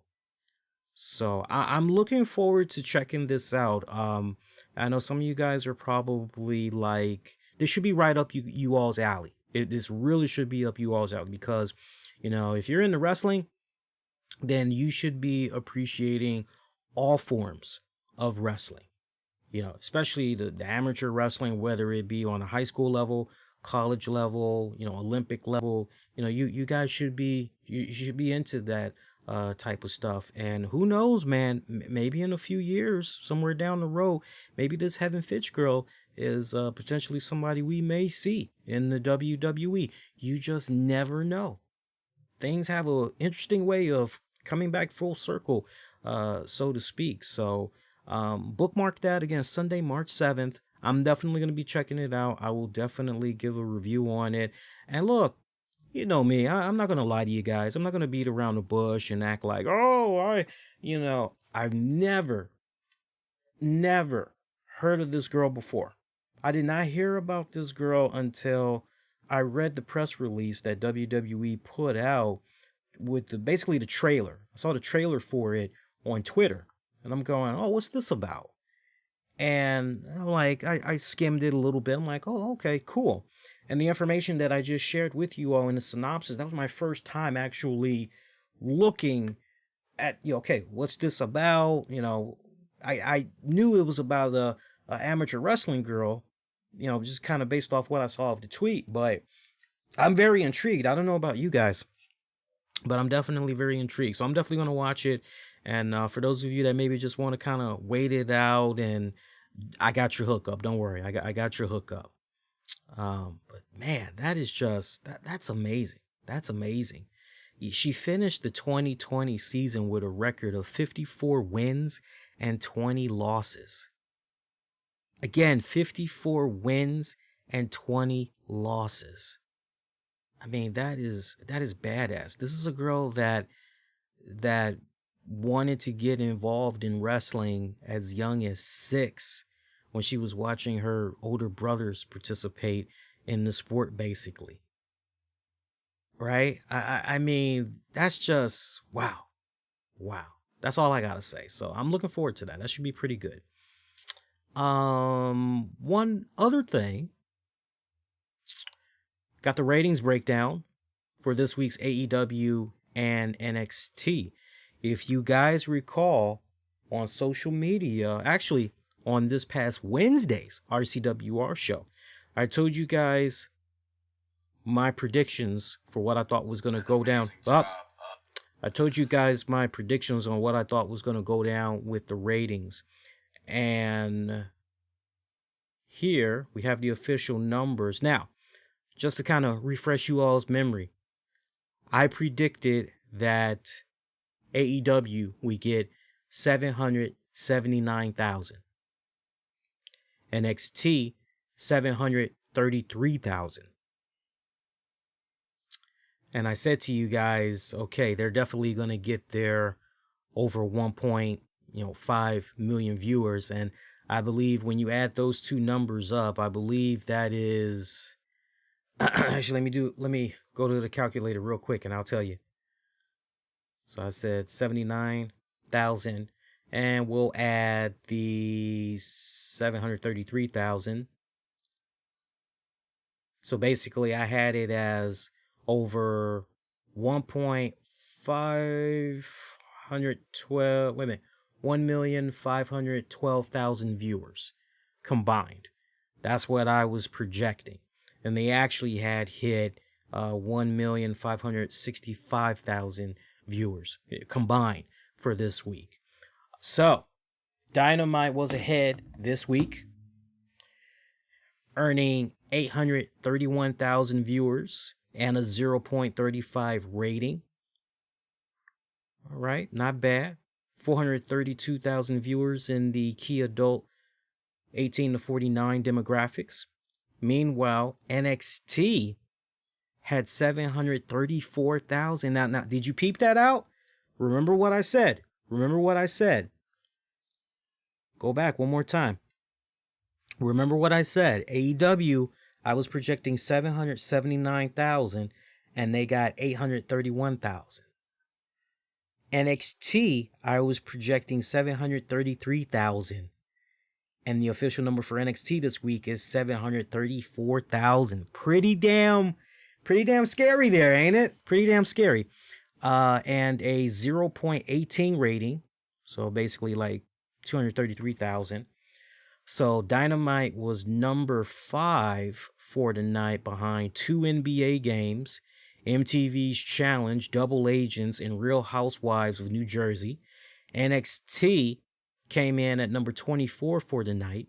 Dynamite was up 11.2% in viewers and 13% in the 18 to 49, while NXT was up 2.9% and 15.3% respectively. AEW was 10th in women between the ages of 18 to 39, 3rd in men 18 to 49, 8th in 18 to 34, 14th in women 12 to 34, and 8th in men 12 to 34. AEW won all of the key demographics and doubled NXT in all except women 35 to 49. AEW also won 7 of the 8 quarters in viewers and all 8 in 18 to 49.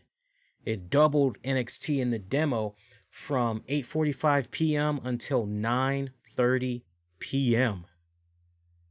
Wow.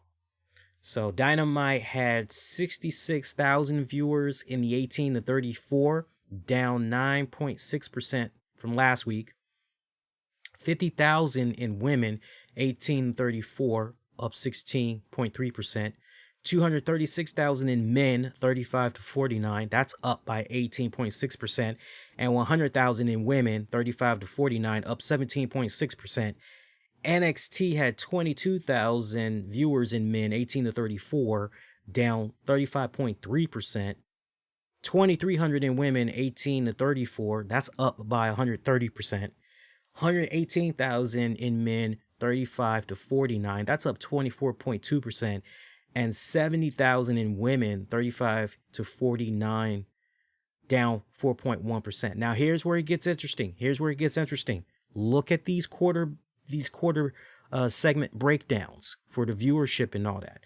Now remember what I was telling you guys. I said to you guys when we got to go back to Wednesday's RCWR show. Go back. You don't believe me? Just go back.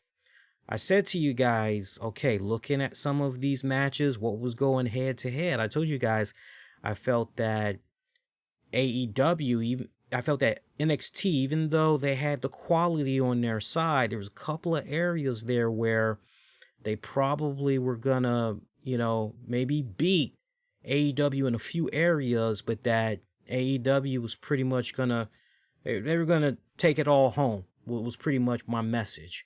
And I said to you guys, I wouldn't be surprised if, look at the opener. The opener, you had Moxley taking on Ryan Nemeth. Meanwhile, you go over to NXT, and their opener was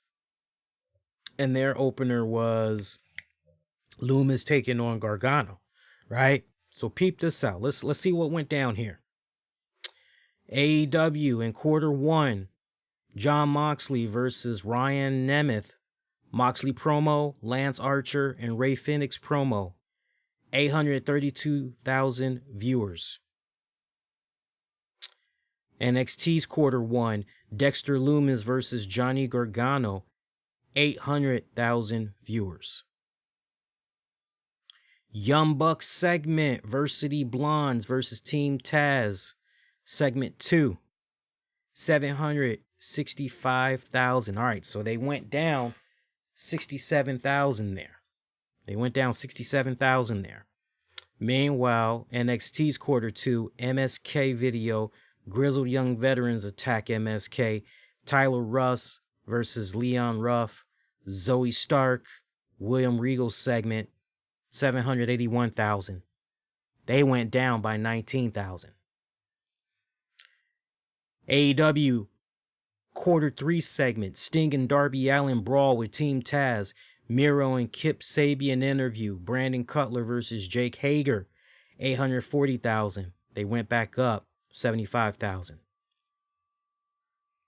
Quarter 3 for NXT, Io Shirai versus Zoe Stark, 745,000 viewers, down 36,000. Little bit of concern there if you're paying attention to the NXT numbers. Look at that so far. So look at that. It went 800,000, 781,000, 745,000. Stay with me now. Stay with me. Quarter 4 for AEW, Jericho and MJF beat up Papa Buck. I call him Daddy Buck. Papa Buck, Shaq versus Cody video, Heyman Page versus Isaiah Cassidy, 835 viewers, down 5,000. See, quarter 4 for NXT, end of Shirai versus Stark, Tony Storm challenges Shirai, the Way promo, Cameron Grimes segment, 706,000 viewers, down 39,000 now. They're continuing to go down, is NXT. Where does it pick up for them? All right, let's see here. Quarter 5 for AEW. End of Page versus Cassidy, Kenny Omega promo, 841,000. Went up by 6,000. NXT, Xia Li versus Casey Catanzaro, women's tag team title match video, 729,000 viewers, up 23,000. But they got nowhere near what they had at the start, which was pretty much 800,000 from quarter 1. Remember that? Quarter 6, AEW women's tournament video, Britt Baker versus Nyla Rose, 866,000 viewers, up 25,000. That was a damn good match, by the way. I gave that a lot of praise on Wednesday's RCWR show. Quarter 6 for NXT, Cameron Grimes segment / Grizzled Young Veterans versus Killian Dane and Drake Maverick. The lowest of the night so far. Peep this out, guys. 623,000. Went down a whopping 106,000. Quarter 7. AEW Jurassic Express versus FTR video / Lance Archer versus Rey Fenix. 838,000, down 28,000. Quarter 7 for NXT. I enjoyed this brawl, by the way. Nice, good, no DQ brawl. Karrion Kross versus Santos Escobar. 709,000, up 86,000. It's not too shabby, but you lost over 100,000 in the last segment there. Quarter 8, end of Archer versus Phoenix, 827,000 viewers, down 11,000. Quarter 8, end of Kross versus Escobar, 743,000. They went up by 34,000. Your overrun, where Adam Cole explained his actions, turned on Roderick Strong, 793,000 viewers, up 50,000. So I mean, you look at what's going on there with NXT. That's not really good. That constant downward, that constant decline in each quarter, with the biggest sting coming no pun intended. The biggest thing coming, you would think, I would maybe move that Cameron Grimes segment. I would maybe move that around potentially somewhere else. See, Cameron Grimes in Q4, Cameron Grimes in Q6. I could have sworn they had him pop up one other time. I could be wrong. But look at that Q6 segment. 623,000. That involved a Cameron Grimes segment. I'm not going to put it all on Cameron Grimes, but your grizzled young veterans taking on Killian Dane and Drake Maverick. Look, man, I've told you guys off and on the past couple of weeks, grizzled young veterans, man, what did I say on Wednesday? Other than their soon, they've got nothing else. They've got nothing else. And, look, last thing you're ever going to hear me say on this show, this person needs to lose their job, or they need to lose their spot, or they need to, but with all the talents that they got down there at the Performance Center, maybe it's time for them to, okay, you know what? Let's see about maybe having these guys just go work NXT UK, and let's just kind of maybe go back to the drawing board, see what else we can do. See what else we can do. I mean, that's a telling tale right there. That's part of the problem right there. That's part of the problem right there. Other than that, I'm just looking. Let me look here. Yeah.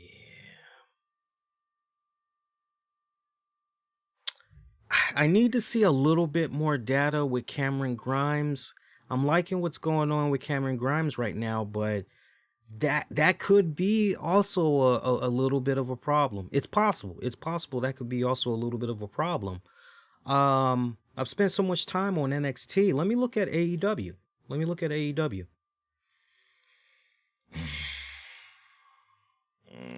AEW.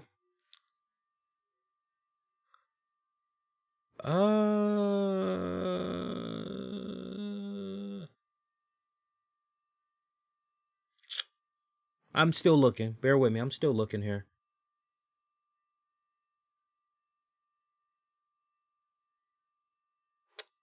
Not too shabby. You open up at 832.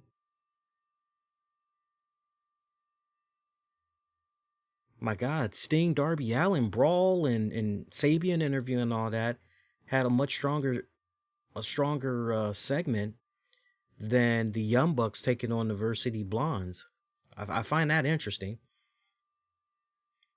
But so far, it's looking like the Young Bucks joint, they had the weakest segment of the night. That's how it's looking. Who the funk?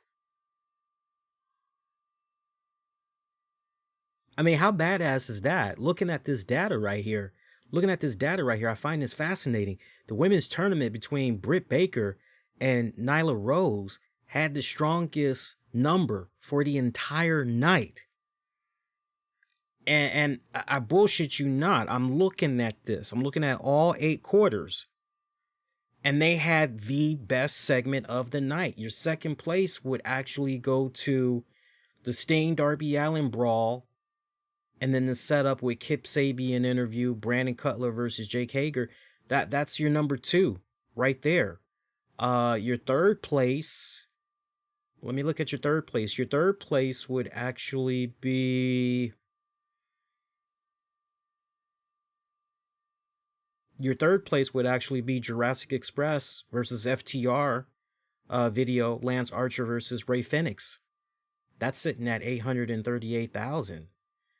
Yeah, I mean, when it seemed that for the most part, they were constantly able to stay in that 800 bracket, basically, that 800,000 bracket for viewers. The lowest of the night really goes to the Young Bucks. So what does that tell you? Is it possible that fans are kind of getting a little tired? Some fans are maybe getting a little tired of the Young Bucks there. Is it possible? I have to let you guys decide on that one. How are we doing on Showtime, by the way? Let me look at the time here. We're about an hour 39. You know what? I'm feeling pretty good. Let's keep going. I know I said I wanted to do about a 90-minute show, but we didn't even get to the Meltzer Awards yet. So let's end strong. we'll end strong. We'll talk about these Meltzer awards. Hopefully you appreciated that breakdown there. You know, it's really nice to actually see some of you now getting in the habit of asking me. I like when you guys are asking me, hey, what do you think about the ratings? Who do you think is gonna, go over this week? What do you think is gonna happen this go around? I like the fact that you guys are asking, because that shows to me that you guys do care about what's going on with the numbers and everything. So, yeah, I like that. All right, so let's talk Meltzer awards here. All right, shout out to Meltzer Said What, by the way, on Twitter. I love this guy. I usually read his stuff every chance that I get. I didn't know for the longest time. Apparently, I wasn't even following him. I thought that was kind of what the fuck. I changed that as of tonight. All right, so 2020 Wrestling Observer Newsletter Awards. So we're looking at the one that really has a lot of people just going, what the fuck? just going, what the fuck? Best Booker for 2020. Best Booker. And remember, fans are pretty much going in and voting, apparently. So, number 6, Hunter Johnson. Number 5, Paul Levesque. Oh, wait. It's a tie at number 5? Is that accurate? Am I reading this right? Is it a tie? No, it's not a tie. All right, number 6, Hunter Johnson. Number 5, Paul Levesque. Also number 5. Yeah, it is essentially a tie. Okay. Senshuro Takagi. Number 4, Rosie Ogawa. Number 3, Nozawa Rongai. Hopefully I pronounced that right. Number 2, Guido. And number 1, Tony Khan. Tony Khan, number 1.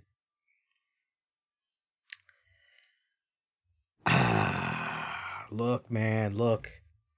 Controversy creates cash, right? Controversy gets people talking on social media and going WTF and all this other shit. If you were to ask me straight up, based on what I can remember seeing in 2020 from AEW, Best Booker?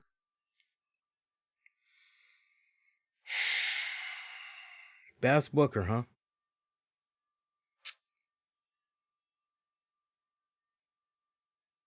That's a tough one. Because, see, for me, it's easy. Nothing personal either. I should be able to instantly go yes or no. If there's even slight hesitation for me, you probably don't deserve that nod. So, Tony Khan, Best Booker? I don't know about that one. I don't know about that one. Worst Promotion of the Year. Oh, this should be interesting. Coming in at number 5. This, by the way, why are we doing awards? It was a pandemic year. Why are we even doing awards? I ain't do no awards yet. I don't plan on doing awards because 2020 was pretty rough on the wrestling industry overall. But anyway, number 5, New Japan Pro Wrestling. Again, this is for Worst Promotion of the Year. Number 4, Major League Wrestling. First of all, a lot of these promotions, and somebody correct me if I'm wrong, MLW, once the pandemic had pretty much hit, MLW did not come back until, I believe, around September, October? Somewhere between September to November, they kind of returned right around there. That's not fair. That's not fair. Ring of Honor had a little bit of a late start too. They kind of came back almost essentially in the fall, so to speak. Impact Wrestling, they were down for a hot minute, but they pretty much kept it rolling. But anyway, number 4, Major League Wrestling. I don't agree with that. I don't think they should even count. Number 3, Ring of Honor.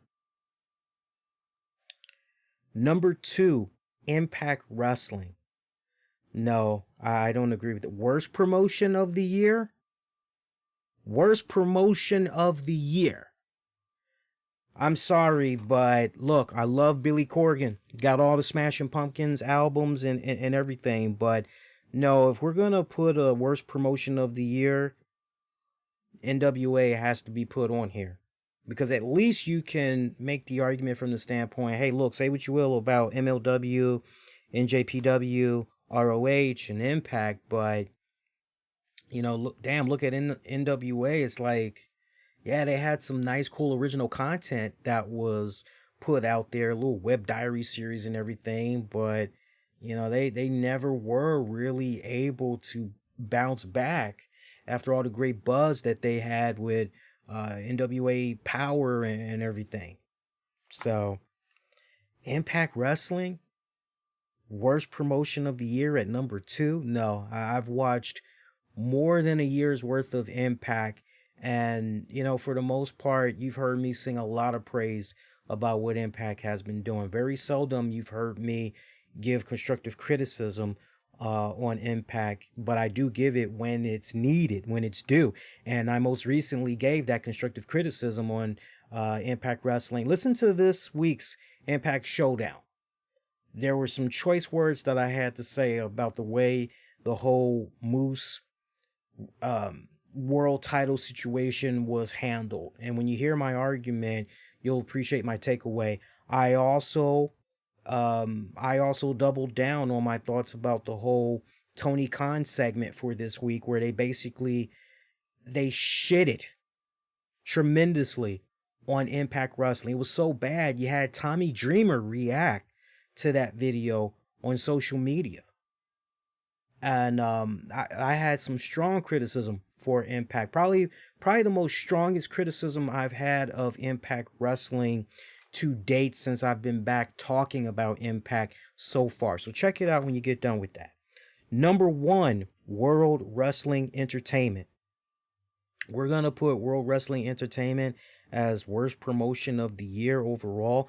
A promotion that essentially has continued to produce hours upon hours of programming. They pretty much were leading the way during this whole pandemic when you stop and think about it. Remember, February of 2020 was pretty much the last month that everything was normal for the pro wrestling industry. And then when the pandemic hit, it was pretty much ghost town.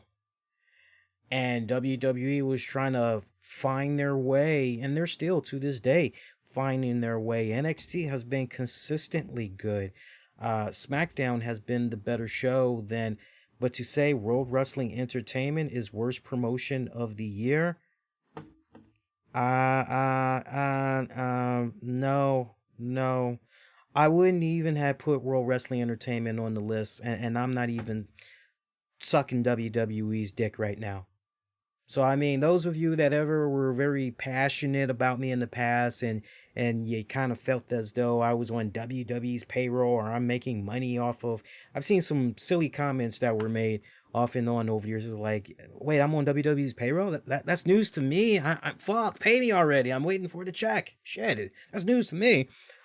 World Wrestling Entertainment should not even be on this list. Impact Wrestling should not even be on this list. If we were to do essentially a top 5, look, I can't comment on New Japan. I used to be able to watch New Japan with Access TV, but you know, I'm not really in I gotta get a New Japan subscription.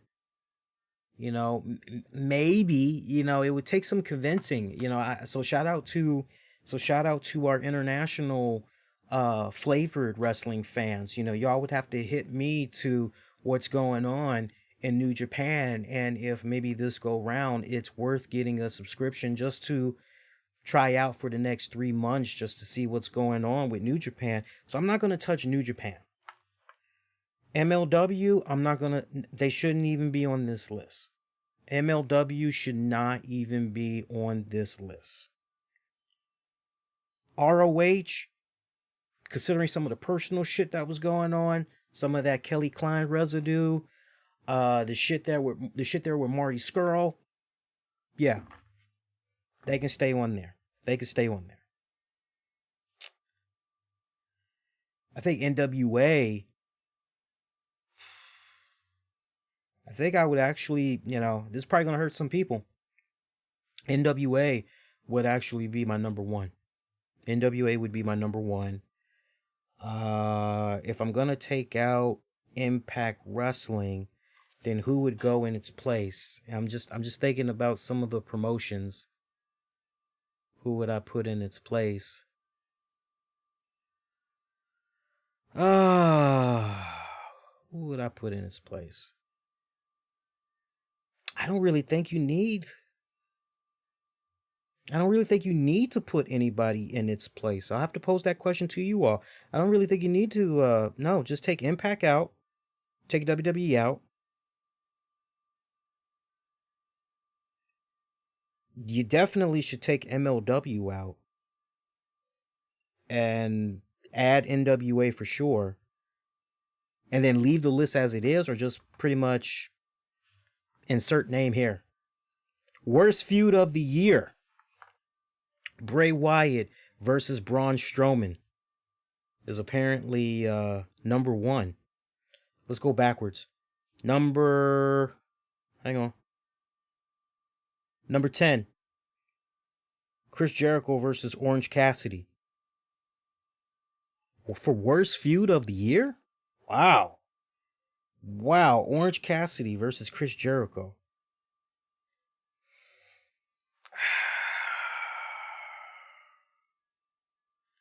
I'm okay with that.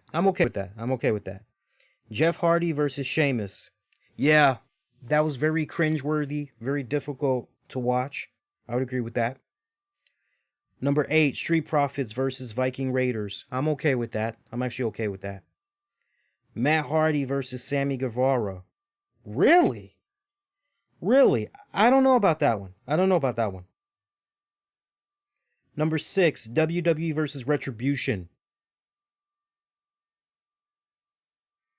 I would put that one higher, but let's keep going. Tetsuya Naito versus Evil. Really? I've seen those two guys work before separately, and they're pretty good. Really? Okay. Rey Mysterio versus Seth Rollins. I'm okay with that. Lana versus Nia Jax. I'm okay with that. Bray Wyatt versus Randy Orton. For worst feud of the year? Nah. Number 1, Bray Wyatt versus Braun Strowman. No. Take out the two Bray Wyatts. And if anything, number 1 should be WWE versus Retribution. Stupid booking 101 continues to be brought up on the show with regards to Retribution to this very day, as far as I'm concerned. Retribution continues to be mishandled. So I think that should be at number 1. Worst feud of the Bray Wyatt, Braun Strowman. I actually was okay with their feud. Bray Wyatt versus Randy. I actually was okay with their feud. So if we're going to swap those two out. All right, we're going to swap those two out and we're going to put WWE versus Retribution at number 1. Then the question becomes, who's at number 6?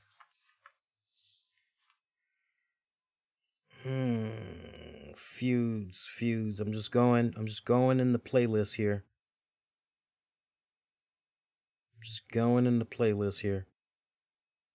Feuds.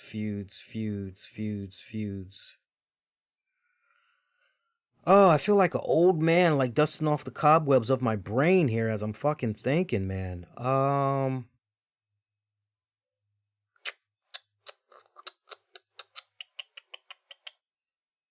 For feuds. Shit, you had Lana versus Nia Jax. Essentially, Lana versus Shayna Baszler was mixed in there as well. so to speak. Shit, you could even do Lana versus the fucking announce table. You could even do fucking that.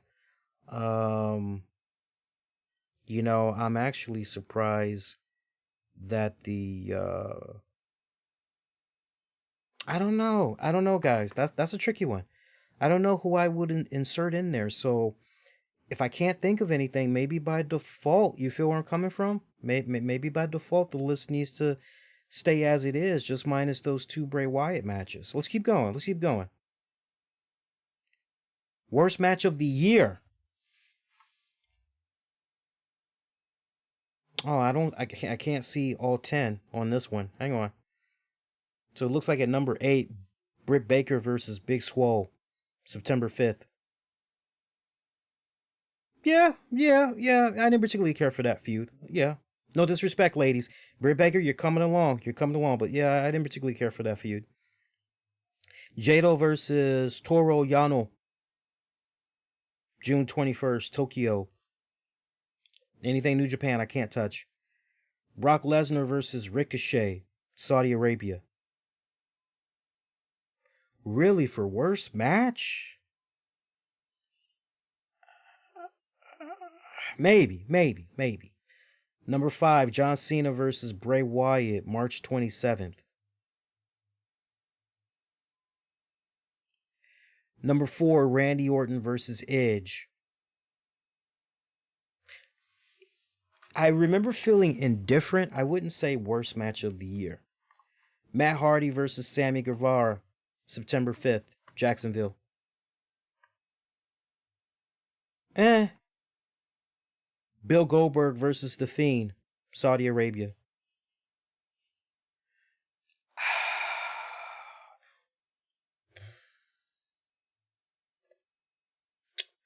Refresh my memory. Is that the one where Bill Goldberg became the champion?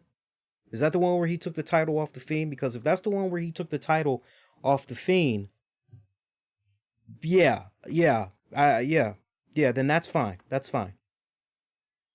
Number 1, Braun Strowman versus The Fiend, July 29th.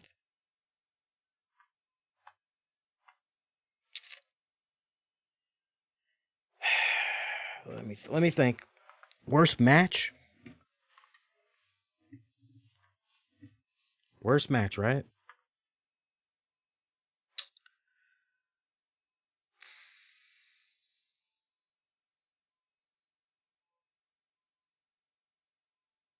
No.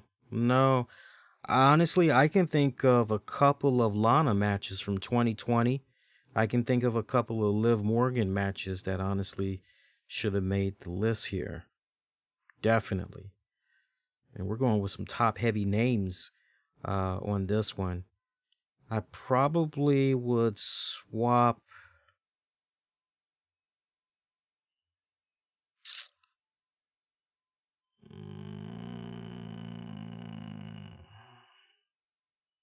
No, you know what? I'm okay. I'm okay with this list. I'm actually okay with this list. All right, let's see what else they got here. Worst television show. I don't see all 10. 205 Live is on here. Looks like they were at number 6. Again, worst television show. First of all, who the fuck is still watching 205 Live? Number 5, NXT. Come on. Number 4, Ring of Honor Wrestling. If you watched any point in 2020, yeah, because all you saw was a bunch of compilation bullshit, best ofs, all that kind of stupid shit. So, Smackdown? No, come on. Impact Wrestling? Come on. Raw? Okay, I agree with you. Raw, number 1? Yeah. They got that right. They got that right. Oh shit. They got that right. I'll give it to them. They got that one right. Wait, this is actually a category? I can't believe this. This is actually a category, boys and girls. Most disgusting promotional tactic. God, I wish I could see all 10 here. Number 7, Dana White attempting to run a Native American reservation show in California to get around COVID-19 restrictions. Yeah. I remember shaking my head going, Dana, you that desperate, dog? What the fuck? I remember that. Rey Mysterio losing his eye angle. Yeah. The eye angle. Yeah. Eye for an eye. Yeah. Now, if you maybe want to put that in the worst match category because of the whole eye for an eye stupid thing, and then somehow the motherfucker's eye seems to regenerate a couple of weeks later, you could take that and swap out one of those Braun Strowman matches. AEW restarting Matt Hardy versus Sammy Guevara match, right? The concussion. Yeah, that actually should be a little bit higher, but let's stay with this here. WWE running in Saudi Arabia is at number 4. I'm okay with that. WWE stopping talent from third-party opportunities. That's at number 3. Let me hold on. Number 2, WWE operating for months without COVID testing. Number 1, WWE firing people during a pandemic during a year where they were setting profit records.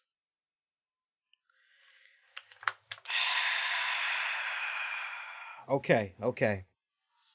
I'm curious what the other 3 were on this list here. But just as it stands. Wait, correct me if I'm wrong. You know what? I'm curious if it was on this list. I wonder if the shit with Tessa Blanchard was part of this list. Because I sure as hell would have that be part of the list. It did go down in 2020. The whole controversy there with Negra Rosa. And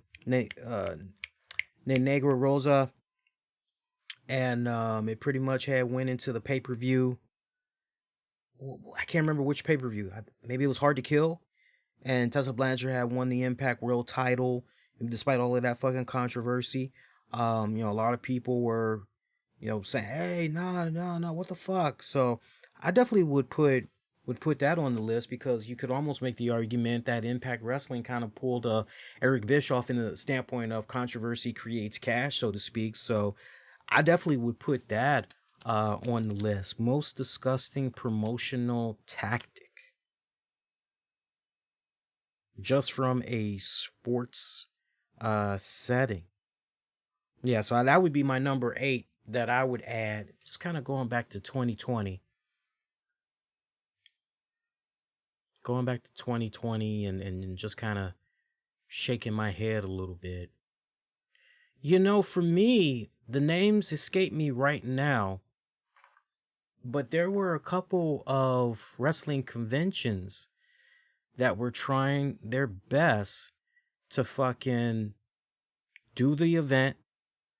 But when all the restrictions had kicked in, it was like, And I remember when it came time to, okay, well, you know what? We can't do it. Let's just go ahead and issue everybody a refund. Boy, people had a real tough time getting a refund.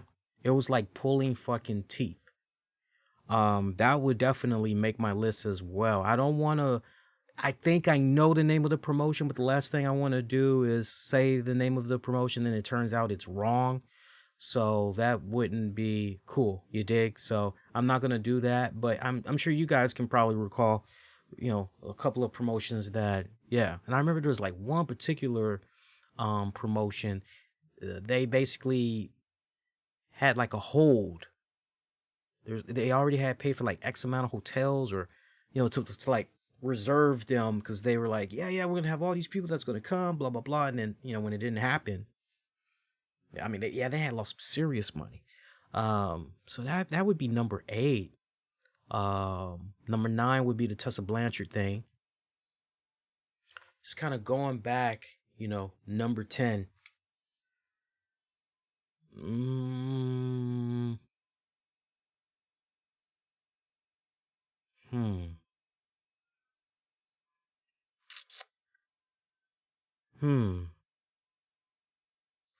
The shit with Kelly Klein that was more 2019, right? Yeah, that was more like 2019, but there was a couple of more people. Something with ROH had continued on in the 2020 that I remember rubbed me the wrong way. I want to say maybe I think it had to do with sexual abuse allegations or some shit. Like I'm like 90% certain about that. I probably would put that on the list. I like this list though. I like this list. Probably the only thing I would switch out.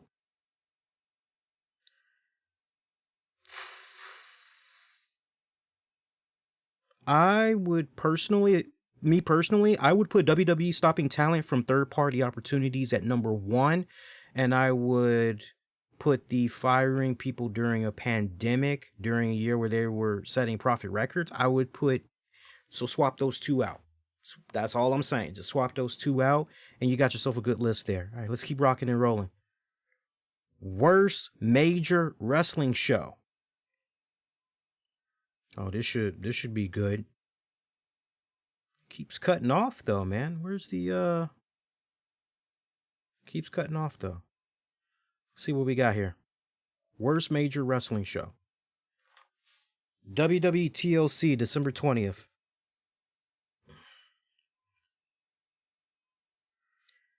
WWE WrestleMania, April 4th. WWE Survivor Series, November 22nd. At number 5, AEW All Out, September 5th. Number 4, WWE Money in the Bank, May 10th. WWE WrestleMania, April 5th. WWE Horror Show at Extreme Rules. WWE Super Showdown is number 1. Just kind of going over the list in my mind here.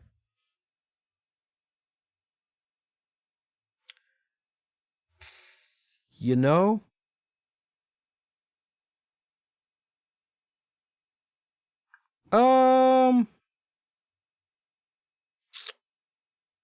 the only one I'm not really sure about is AEW All Out on September 5th. That's the only one I'm kind of not really sure about. The rest, I'm actually kind of fine. With the list. Maybe not WrestleMania.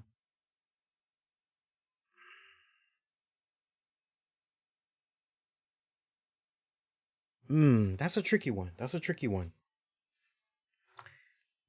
For me, I was more into day 2 WrestleMania than day 1. But to say worst major wrestling show, I don't know about that one. Let's keep rocking and rolling. Most overrated, Charlotte Flair at number 10. Miz at number 9. Seth Rollins at number 8. Cody Rhodes at number 7. Bill Goldberg at number 6. Braun Strowman at number 5. Nia Jax at number 4. King Corbin at number 3. Evil at number 2. Bray Wyatt at number 1. Okay, interesting. I probably would bump Nia Jax up a little higher. I think I would probably put Nia Jax at number 2. Swap her out with Evil.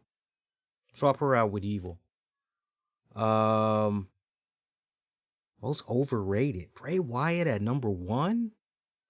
Nah, you know who would actually be my number 1, and it's nothing personal. She's decent in the ring. But she still has a long way to go. I see the potential that everybody else is talking about. There's definitely no denying that. But I think as far as, way too overhyped, way too overrated for me. Number one spot, not Bray Wyatt. It would actually be Impact Wrestling's Deonna Purrazzo. Sorry, Deonna. None personal, hun. None personal. Wrestler of the Year. Oh, this should be good. Chris Jericho at number 10. Mayu Awatani at number 9. Roman Reigns at number 8. Go Shizaki, number 7. Bailey at number 6. Wow. Drew McIntyre at number 5. Kota Ibushi. Hey, you tell me Kota Ibushi, I trust that. If they're putting him in the, I trust that. Tetsuya Naito, number 3. Kenny Omega, number 2. Jon Moxley at number 1. For Wrestler of the Year,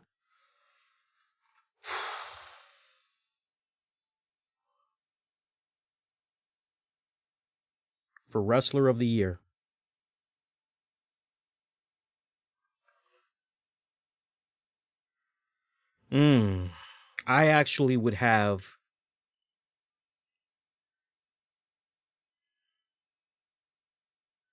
okay, here's what I'm thinking. I actually would have Bailey. Hang on. I gotta think about this now.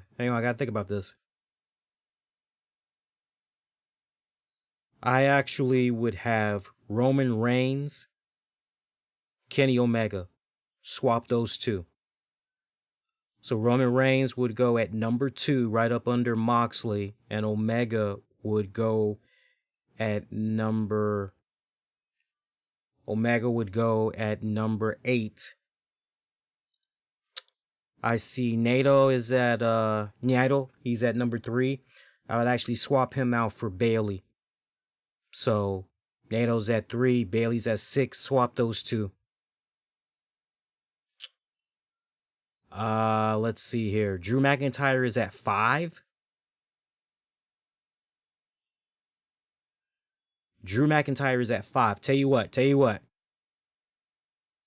I know I moved Roman Reigns up. So hang on.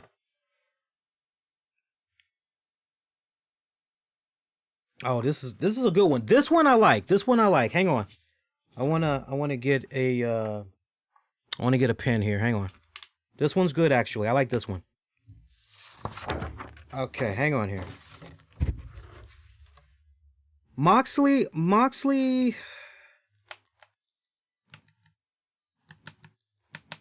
Nah. That's a tricky one. That's a damn tricky one.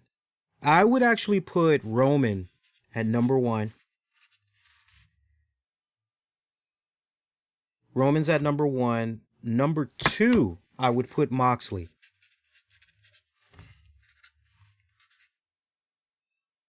Mm, 3, I would put Bailey. Again, if this were my awards. Kota Ibushi at 4.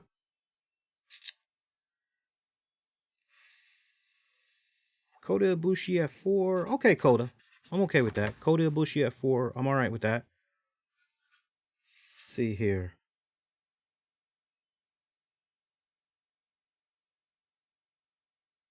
Bailey would be at 5.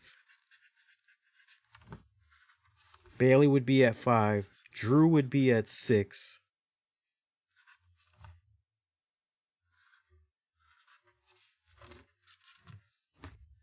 I would put Jericho at 7.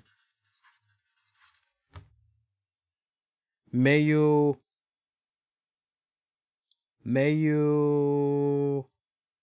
Awatani. Hopefully I'm pronouncing that right. I'll just say Mayu. Put him at 10. All right. We're missing 2 names here. Hang on.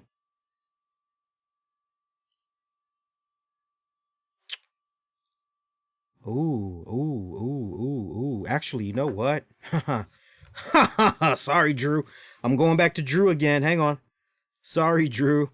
Naito.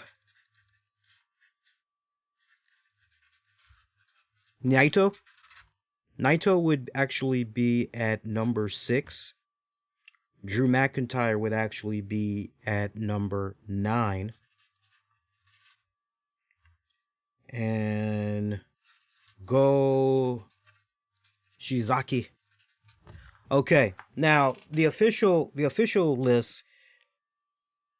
Number 10, Chris Jericho. Mayu number 9. Roman Reigns number 8. Go Sasaki number 7. Bailey number 6. Number 5, Drew McIntyre. Kota Ibushi number 4. Naito number 3. Omega number 2. Moxley number 1. Big problem with that order.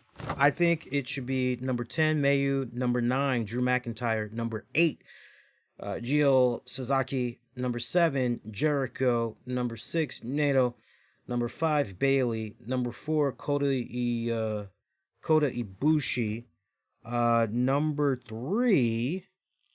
Hang on, I messed up a name here. Hang on. Roman. I got Drew, I got Jericho, I got Kota, Moxley. Where's Omega?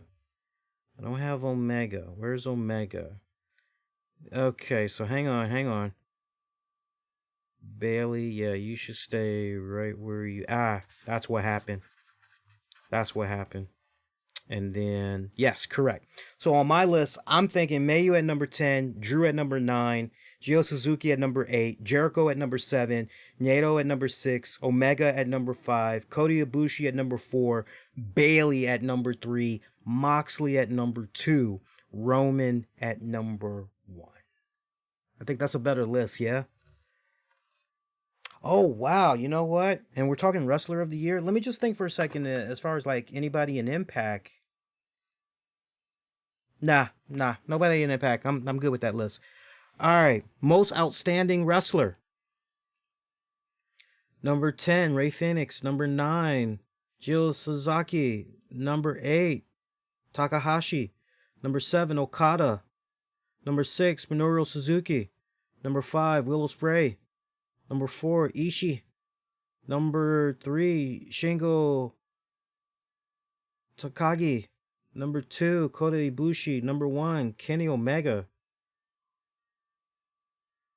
Boy, this got like a heavy Japanese goddamn thing going on almost. Most outstanding? Do we really need that do we really need that category? Sounds pretty similar, you know? Tag Team of the Year. I'm just going to skip that altogether. Tag Team of the Year. Pentagon Jr., Rey Fenix. Number 7, Taylor and Trent. Number 6, Josh Alexander, Ethan Page. Okay. Number 5, Bailey, Sasha Banks. Number 4, Zack Sabre Jr., Tachi. Number 3, FTR. Number 2, Kenny Omega, Adam Page. Number 1, Young Bucks.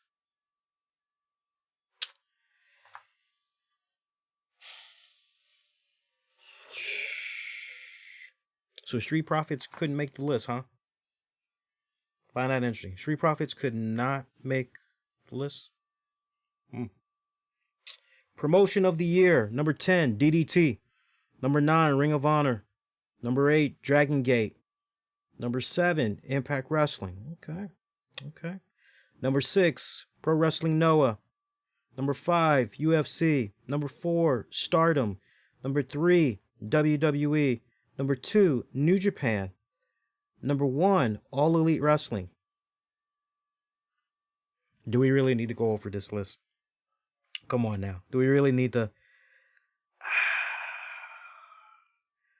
Look, I legit think that All Elite got the number 1 spot. I legit think that. I do. I do believe that. Best weekly TV show. All right, let's see what they got here. 10, WWE NXT UK. 9, MLW Fusion. 8, Impact Wrestling. 7, Ring of Honor. 6, NJPW Strong. Smackdown, number 5. AEW Dark. Really? Dark over Smackdown? All right now. Number 3, Being the Elite. Number 2, NXT. Number 1, Dynamite. Damn. Nobody voted for Raw, huh? I totally get that. I totally get that. The only thing I would probably swap out,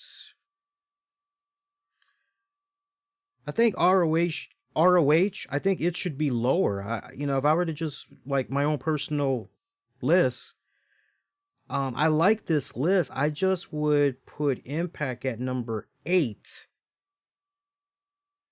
Hang on.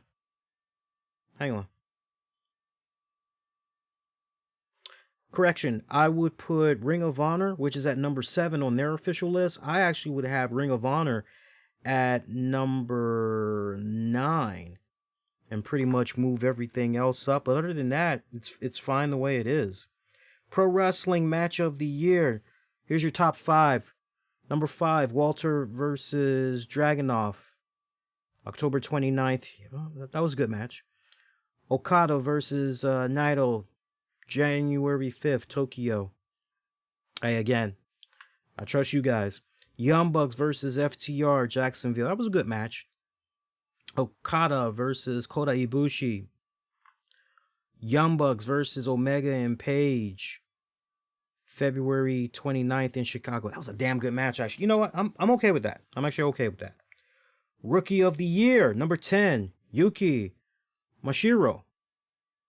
Allen Angels. Blake Christian. Benjamin Carter. Will Hobbs. Top Flight. Dominic Mysterio. SB Kento. Anna Jay. Pat McAfee. I'm actually okay with that list. I don't know about you guys. I'm actually okay with that list. Worst gimmick. Number 10, Miro. That should be a little higher. I'll tell you that off the break. Great O'Khan. Lana. King Corbin. Dexter Lumis. Oh, come on. Number 5, Master Waddle. Gotta look that one up. 4, Seth Rollins. 3, Alexa Bliss. 2, Retribution. 1, The Fiend Bray. Well, fuck you. Fuck you. Fuck you. No. Oh my God. You guys can't stand that mask, can you? Some of you are, at least. Worst gimmick?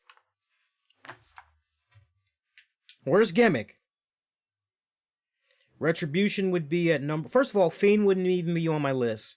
Retribution would be at number 1. Alexa Bliss wouldn't be on my list either. I'll tell you that right now. So if I have number 1, Retribution, my number 2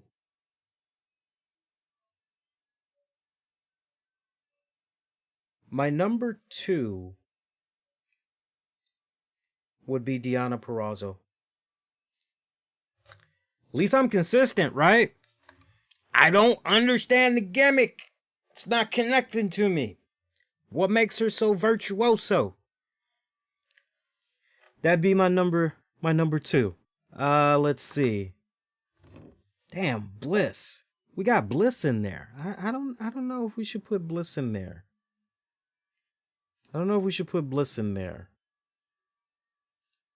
Nikki Cross, I think, should be in there. It's a travesty what's going on with her gimmick.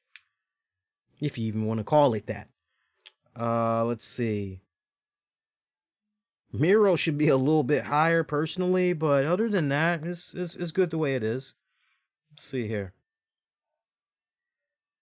Oh, good. We only got a couple more. We're almost done. All right, cool. All right, where are we here? So we did worst gimmick. All right, best gimmick. Here we go. Number 10, Dark Order.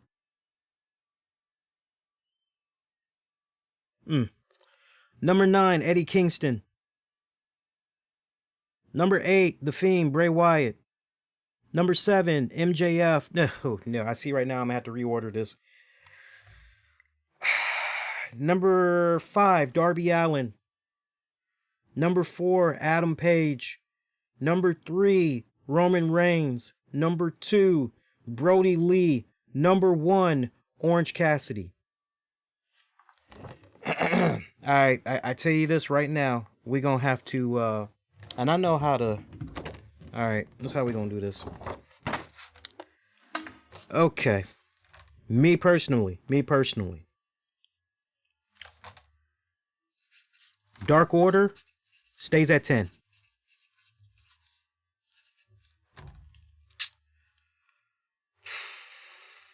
Let's see here. This is a bit tricky.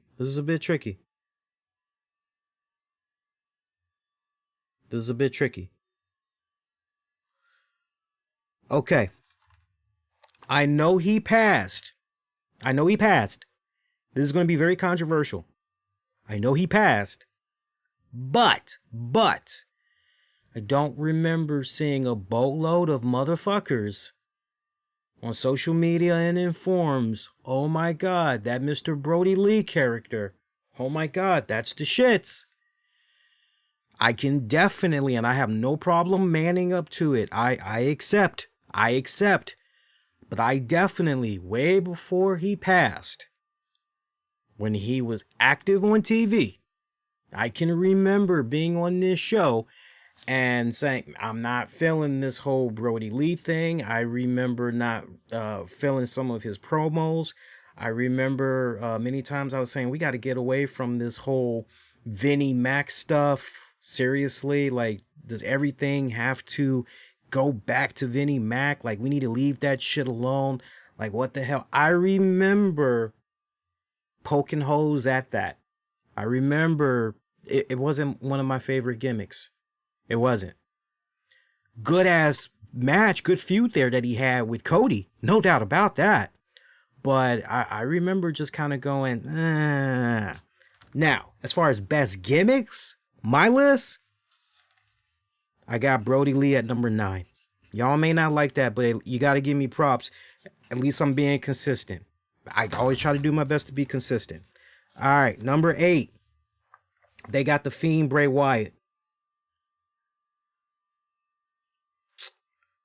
Nah. I actually would have Omega at number 8. All right, number 7, they got MJF. Nah, man, I don't agree with that. I don't agree with that. Let's see here. All right, let's see here.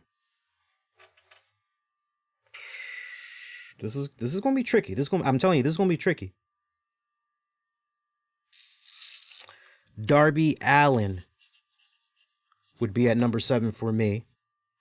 All right, now we're on to number 6. Let's see here. Oh, this is tricky. Because now we're getting into some interesting territory here. I would put at number 6 on my list, I actually would put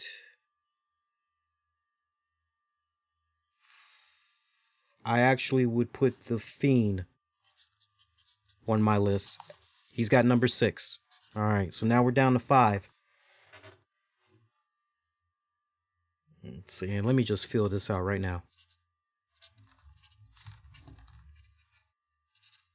I'm kind of going, because I already know who my number 1 is. And I already know who my number 2 is. And I already know who my number 3 is. Yep. Give me a second, guys. I already know who my number 3 is. All right, I'm missing 2 names here. Yeah, that's accurate. And I'm missing a guy. Yes. Okay, guys, I got my list. Here we go. All right, so their official list, the way they voted: number 10, Dark Order. Number 9, Eddie Kingston. By the way, hang on a second. I actually need to go back here. No.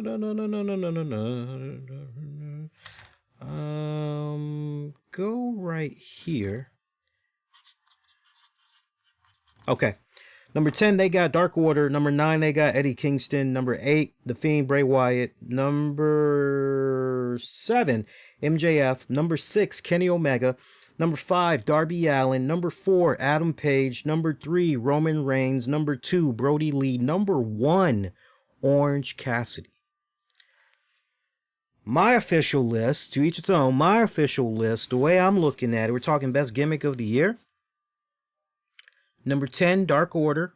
Number 9, Brody Lee. I know you guys are going to hate that, but let's be honest, okay? Number 9. Number 8, Kenny Omega. Number 7, Eddie Kingston.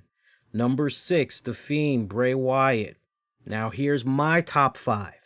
I think you guys will appreciate this list a little better. Number 5, Orange Cassidy. Number 4, Darby Allin.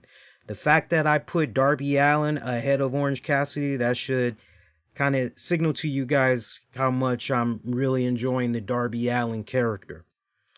Number 3, Hangman Adam Page. Number 2, Roman Reigns. Number 1, MJF. The guy is fucking money. Come on now. Promoter of the year. I think we kind of already went over this one. Yeah, we already went over that one, so we can skip that one.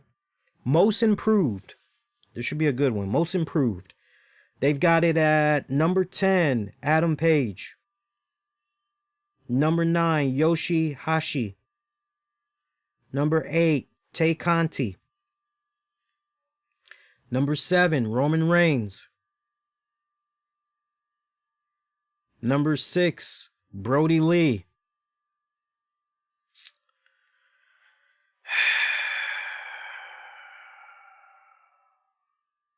That's a tricky one. That's a tricky one. I think I would swap Brody.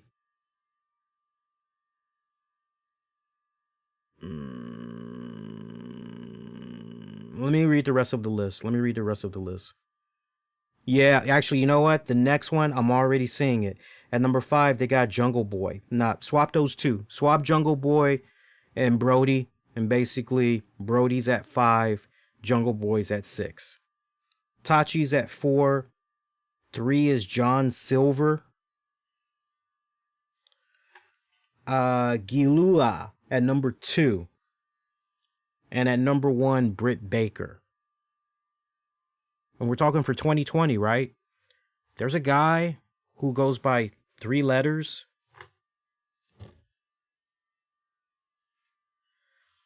I remember him doing some stuff off and on in 2020. I thought his gimmick was most improved. In case you guys didn't get all that fucking sign language, I was talking about EC3. What about EC3? What about Moose? Kind of weird there. Kind of weird there. And we're talking for most improved. Britt Baker, definitely number 1. She definitely. You have heard me sing her praises consistently on the show, so she's definitely deserving of that number 1 spot. I actually would swap out John Silver, and my number 3 would probably go to EC3 just based on what I've seen. I probably would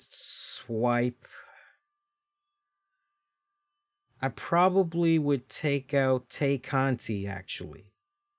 Because she's actually been pretty consistent for me as far as I'm concerned. I would actually swipe her out, and I actually would put Moose in her place. That's just me. Feud of the year. Number 10, Edge versus Orton. Inner Circle versus The Elite at number 9. Roman Reigns versus Jey Uso. Young Bucks versus Page and Omega. Cody versus MJF. Young Bucks versus FTR. Moxley versus Jericho. Omega versus Page. Cody versus Brody Lee. Number 1, Moxley versus Kingston.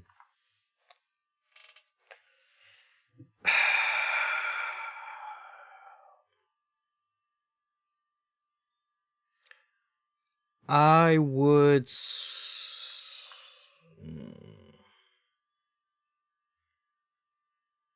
You know, my number one would actually be Roman Reigns taking on Jey Uso. I think that, yes, swap those two. You got to swap those two. Let me look at the rest here. Number 2, Cody Brody. That's fine. 3, Omega Page. That's fine. Moxley versus Jericho. That's fine. Young Bucks. That's fine. Cody MJF. That's fine. Young Bucks. That's fine. Inner Circle. That's fine. Yeah, everything else is fine. I just personally would do that swap, and then it's actually good to go. Women's Wrestling MVP.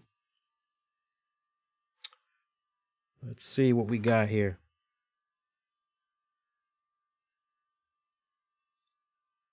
Looks like we have a triple tie at number 10. Serena D, Britt Baker, and Hana Kimura. Number 9, Yuka Sakazaki. 8, Thunder Rosa. 7, Giulia. 6, Io Shirai. 5, Shida. 4, Asuka. 3, Sasha Banks. 2, Mayu Awatani. 1, Bailey.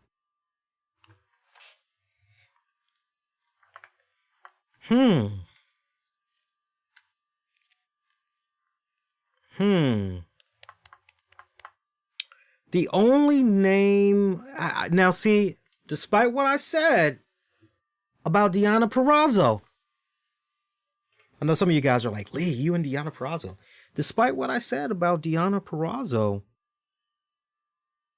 I actually would have her on this list. Where she would go...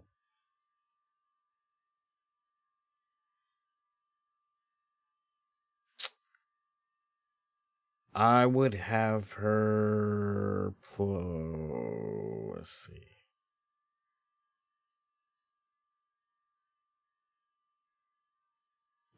Serena Deeb has still been pretty much relatively newcomer when it's all said and done. We're still just kind of really getting to know her. I wouldn't say women's wrestling MVP. I don't know about that. I actually feel that Deonna Purrazzo. So yeah, I would actually swap Serena Deeb. No shade, but I would swap Serena Deeb out, and I would put Deonna Purrazzo in there. I'm not an idiot. I'm not a fool. I look. I've got 2 eyes. I know enough to know that when the shit went down with Tessa Blanchard, it was like, okay, step up. What's going on? Not only does everybody need to step up, but all the women, let's go, need to step up. And I thought for sure the way things were kind of swinging, I thought maybe we were going to go in a direction where Kylie Ray was maybe going to become the next Knockouts champion and everything. And, you know, we know that she had to step away for personal reasons, but, you know, and then you're kind of what's going on with Taya Valkyrie. You know, when it really counted the most, basically, Deonna Purrazzo was right there. You know, she pretty much took the ball, ran with it and everything. I'm just talking about from the women's roster, you know, as far as the women's division goes and everything. And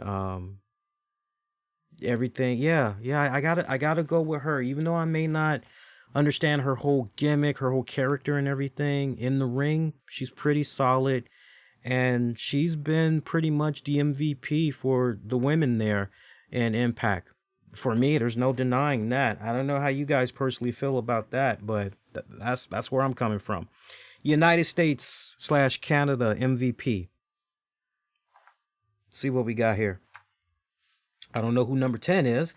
Number 9, Adam Page. Number 8, Adam Cole. Number 7, Bayley. Number 6, Chris Jericho. Number 5, Roman Reigns. Number 4, Drew McIntyre. Number 3, Cody Rhodes. Number 2, Kenny Omega. Number 1, Jon Moxley. United States, Canada, MVP. I could care less about that list. That doesn't mean anything to me. That's it. That's it. And how do you not nominate Elimination Chamber 2020? I mean, Daniel Bryan versus Drew Gulak. was an insane killer of a fucking match. How do you not? TLC was a good pay-per-view. I don't know, man. There's a lot of bullshit going on here with that list when it's all said and done. But I'm glad we got through that. I'll save this. That's actually a nice little souvenir. Interesting, yeah. That was a very interesting results that we went through there. A lot of that you kind of had to really stop and think and all of that. But look, when it's all said and done, these lists, I mean, there's always controversy involved. Always. You're going to get people talking regardless.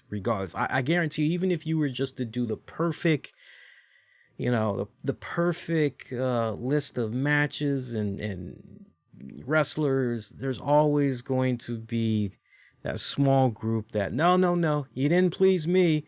No. But that was kind of fun doing that. I'm glad we only do this once a year. God damn. One last thing I want to talk about with you guys. Tanishi Coates is working on the script for the upcoming Superman movie from DC Films and Warner Brothers Pictures. I don't know how many of you guys had heard about this today, but wow is all I have to say if you did not hear about what's going down here. And this is a heavy hitting name. This man, he is a respected, renowned American author and journalist. He gained a lot of attention with his time as a national correspondent for The Atlantic, where he wrote about social, cultural, political issues, white supremacy, African Americans. I mean, he's worked for The Village, The Voice, the Washington City paper. So he's right here from the nation's capital in Washington, D.C. and everything. He's contributed to the New York Times, Washington Post, the Washington Monthly. So he is penning the script for the next Superman movie. And what's being discussed right now, the chatter that's in Hollywood, is that not only is this going to be a reboot, but apparently we're going to be getting a black Superman. That's the word on the beat.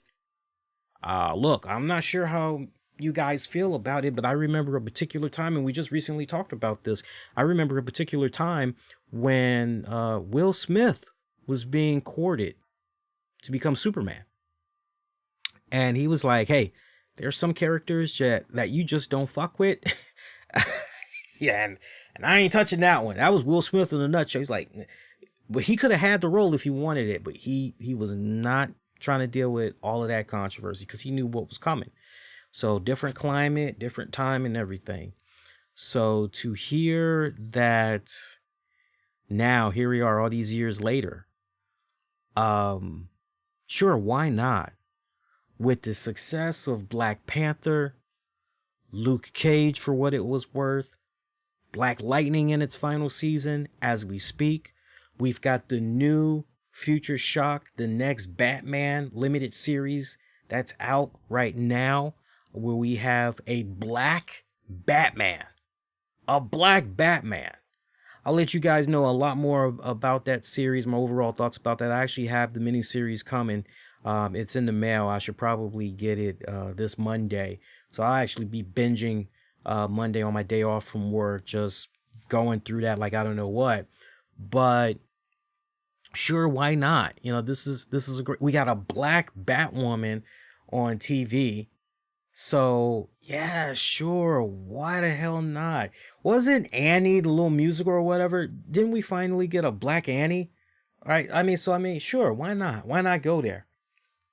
My whole thing is, if you're gonna go there, just have the right story to tell. And as I kind of alluded to, I think it was earlier this week on the show.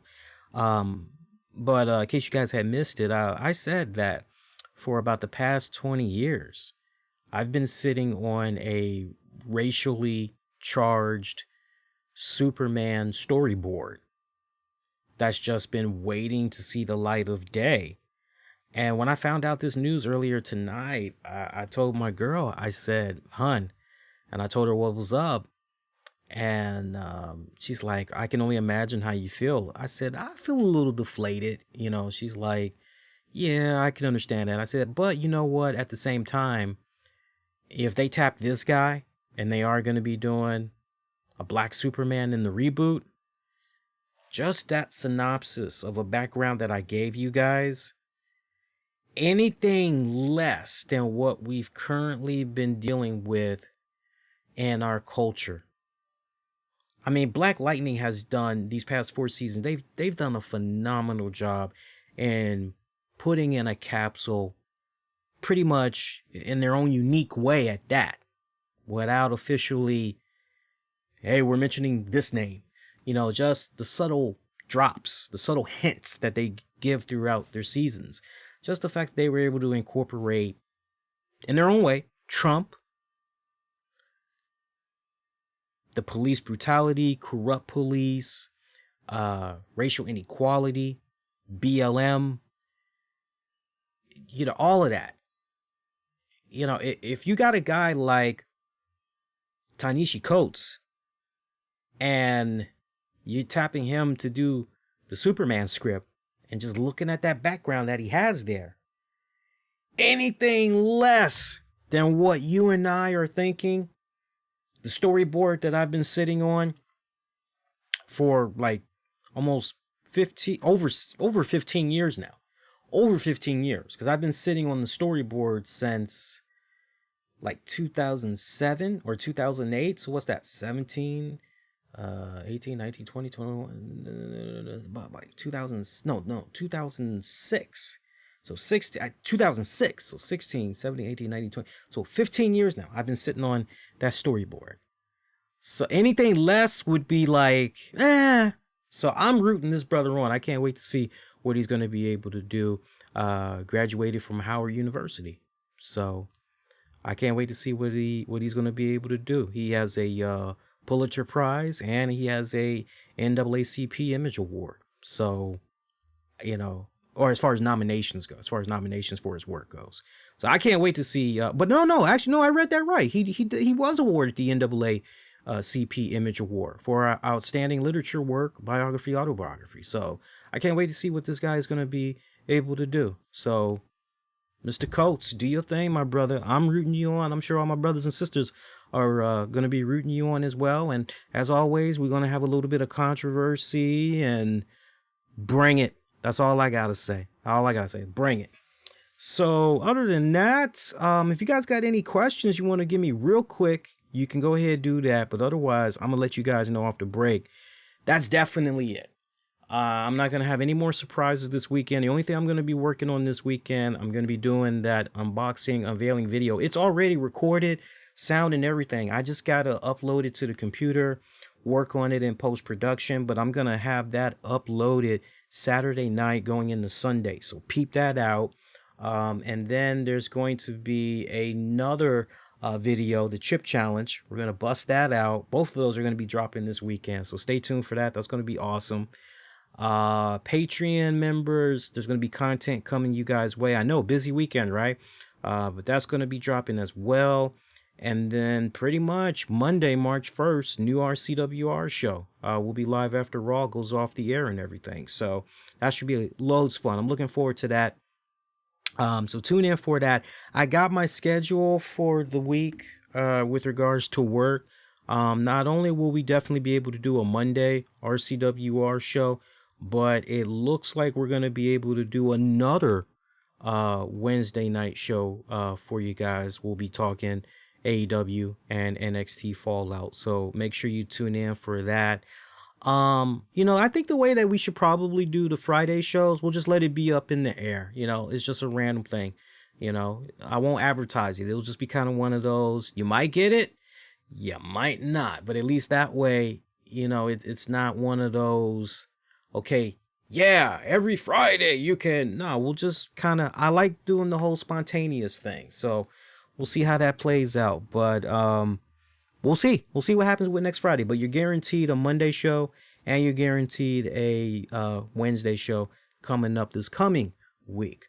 Meantime, please be kind, rewind, check out previous episodes you might have missed on demand, and on the downloads wherever you get your podcasts. Remember, we are now on Amazon Music and on Audible. Just use the keywords RCWR Show. Typed it in myself and it works. If you happen to come across a little hiccup, just try typing in the RCWR Show. But if you just type in RCWR Show, pops up. You can type in RCWR, pops up. You should have no problems whatsoever. As you make your exit, please hit the like button and all that. Helps out a ton. Share. I always get asked, hey man, you know, what can I do to share the content? Subscribe. Helps out tremendously. Get at me on Twitter, Facebook, Instagram. Use keywords, the RCWR Show. Till next go around, I'm wishing all of you all to be safe, my pretty babies, and most importantly, be kind to one another. And I will see you guys next go round. Enjoy your weekend unless you have other plans. Y'all take care.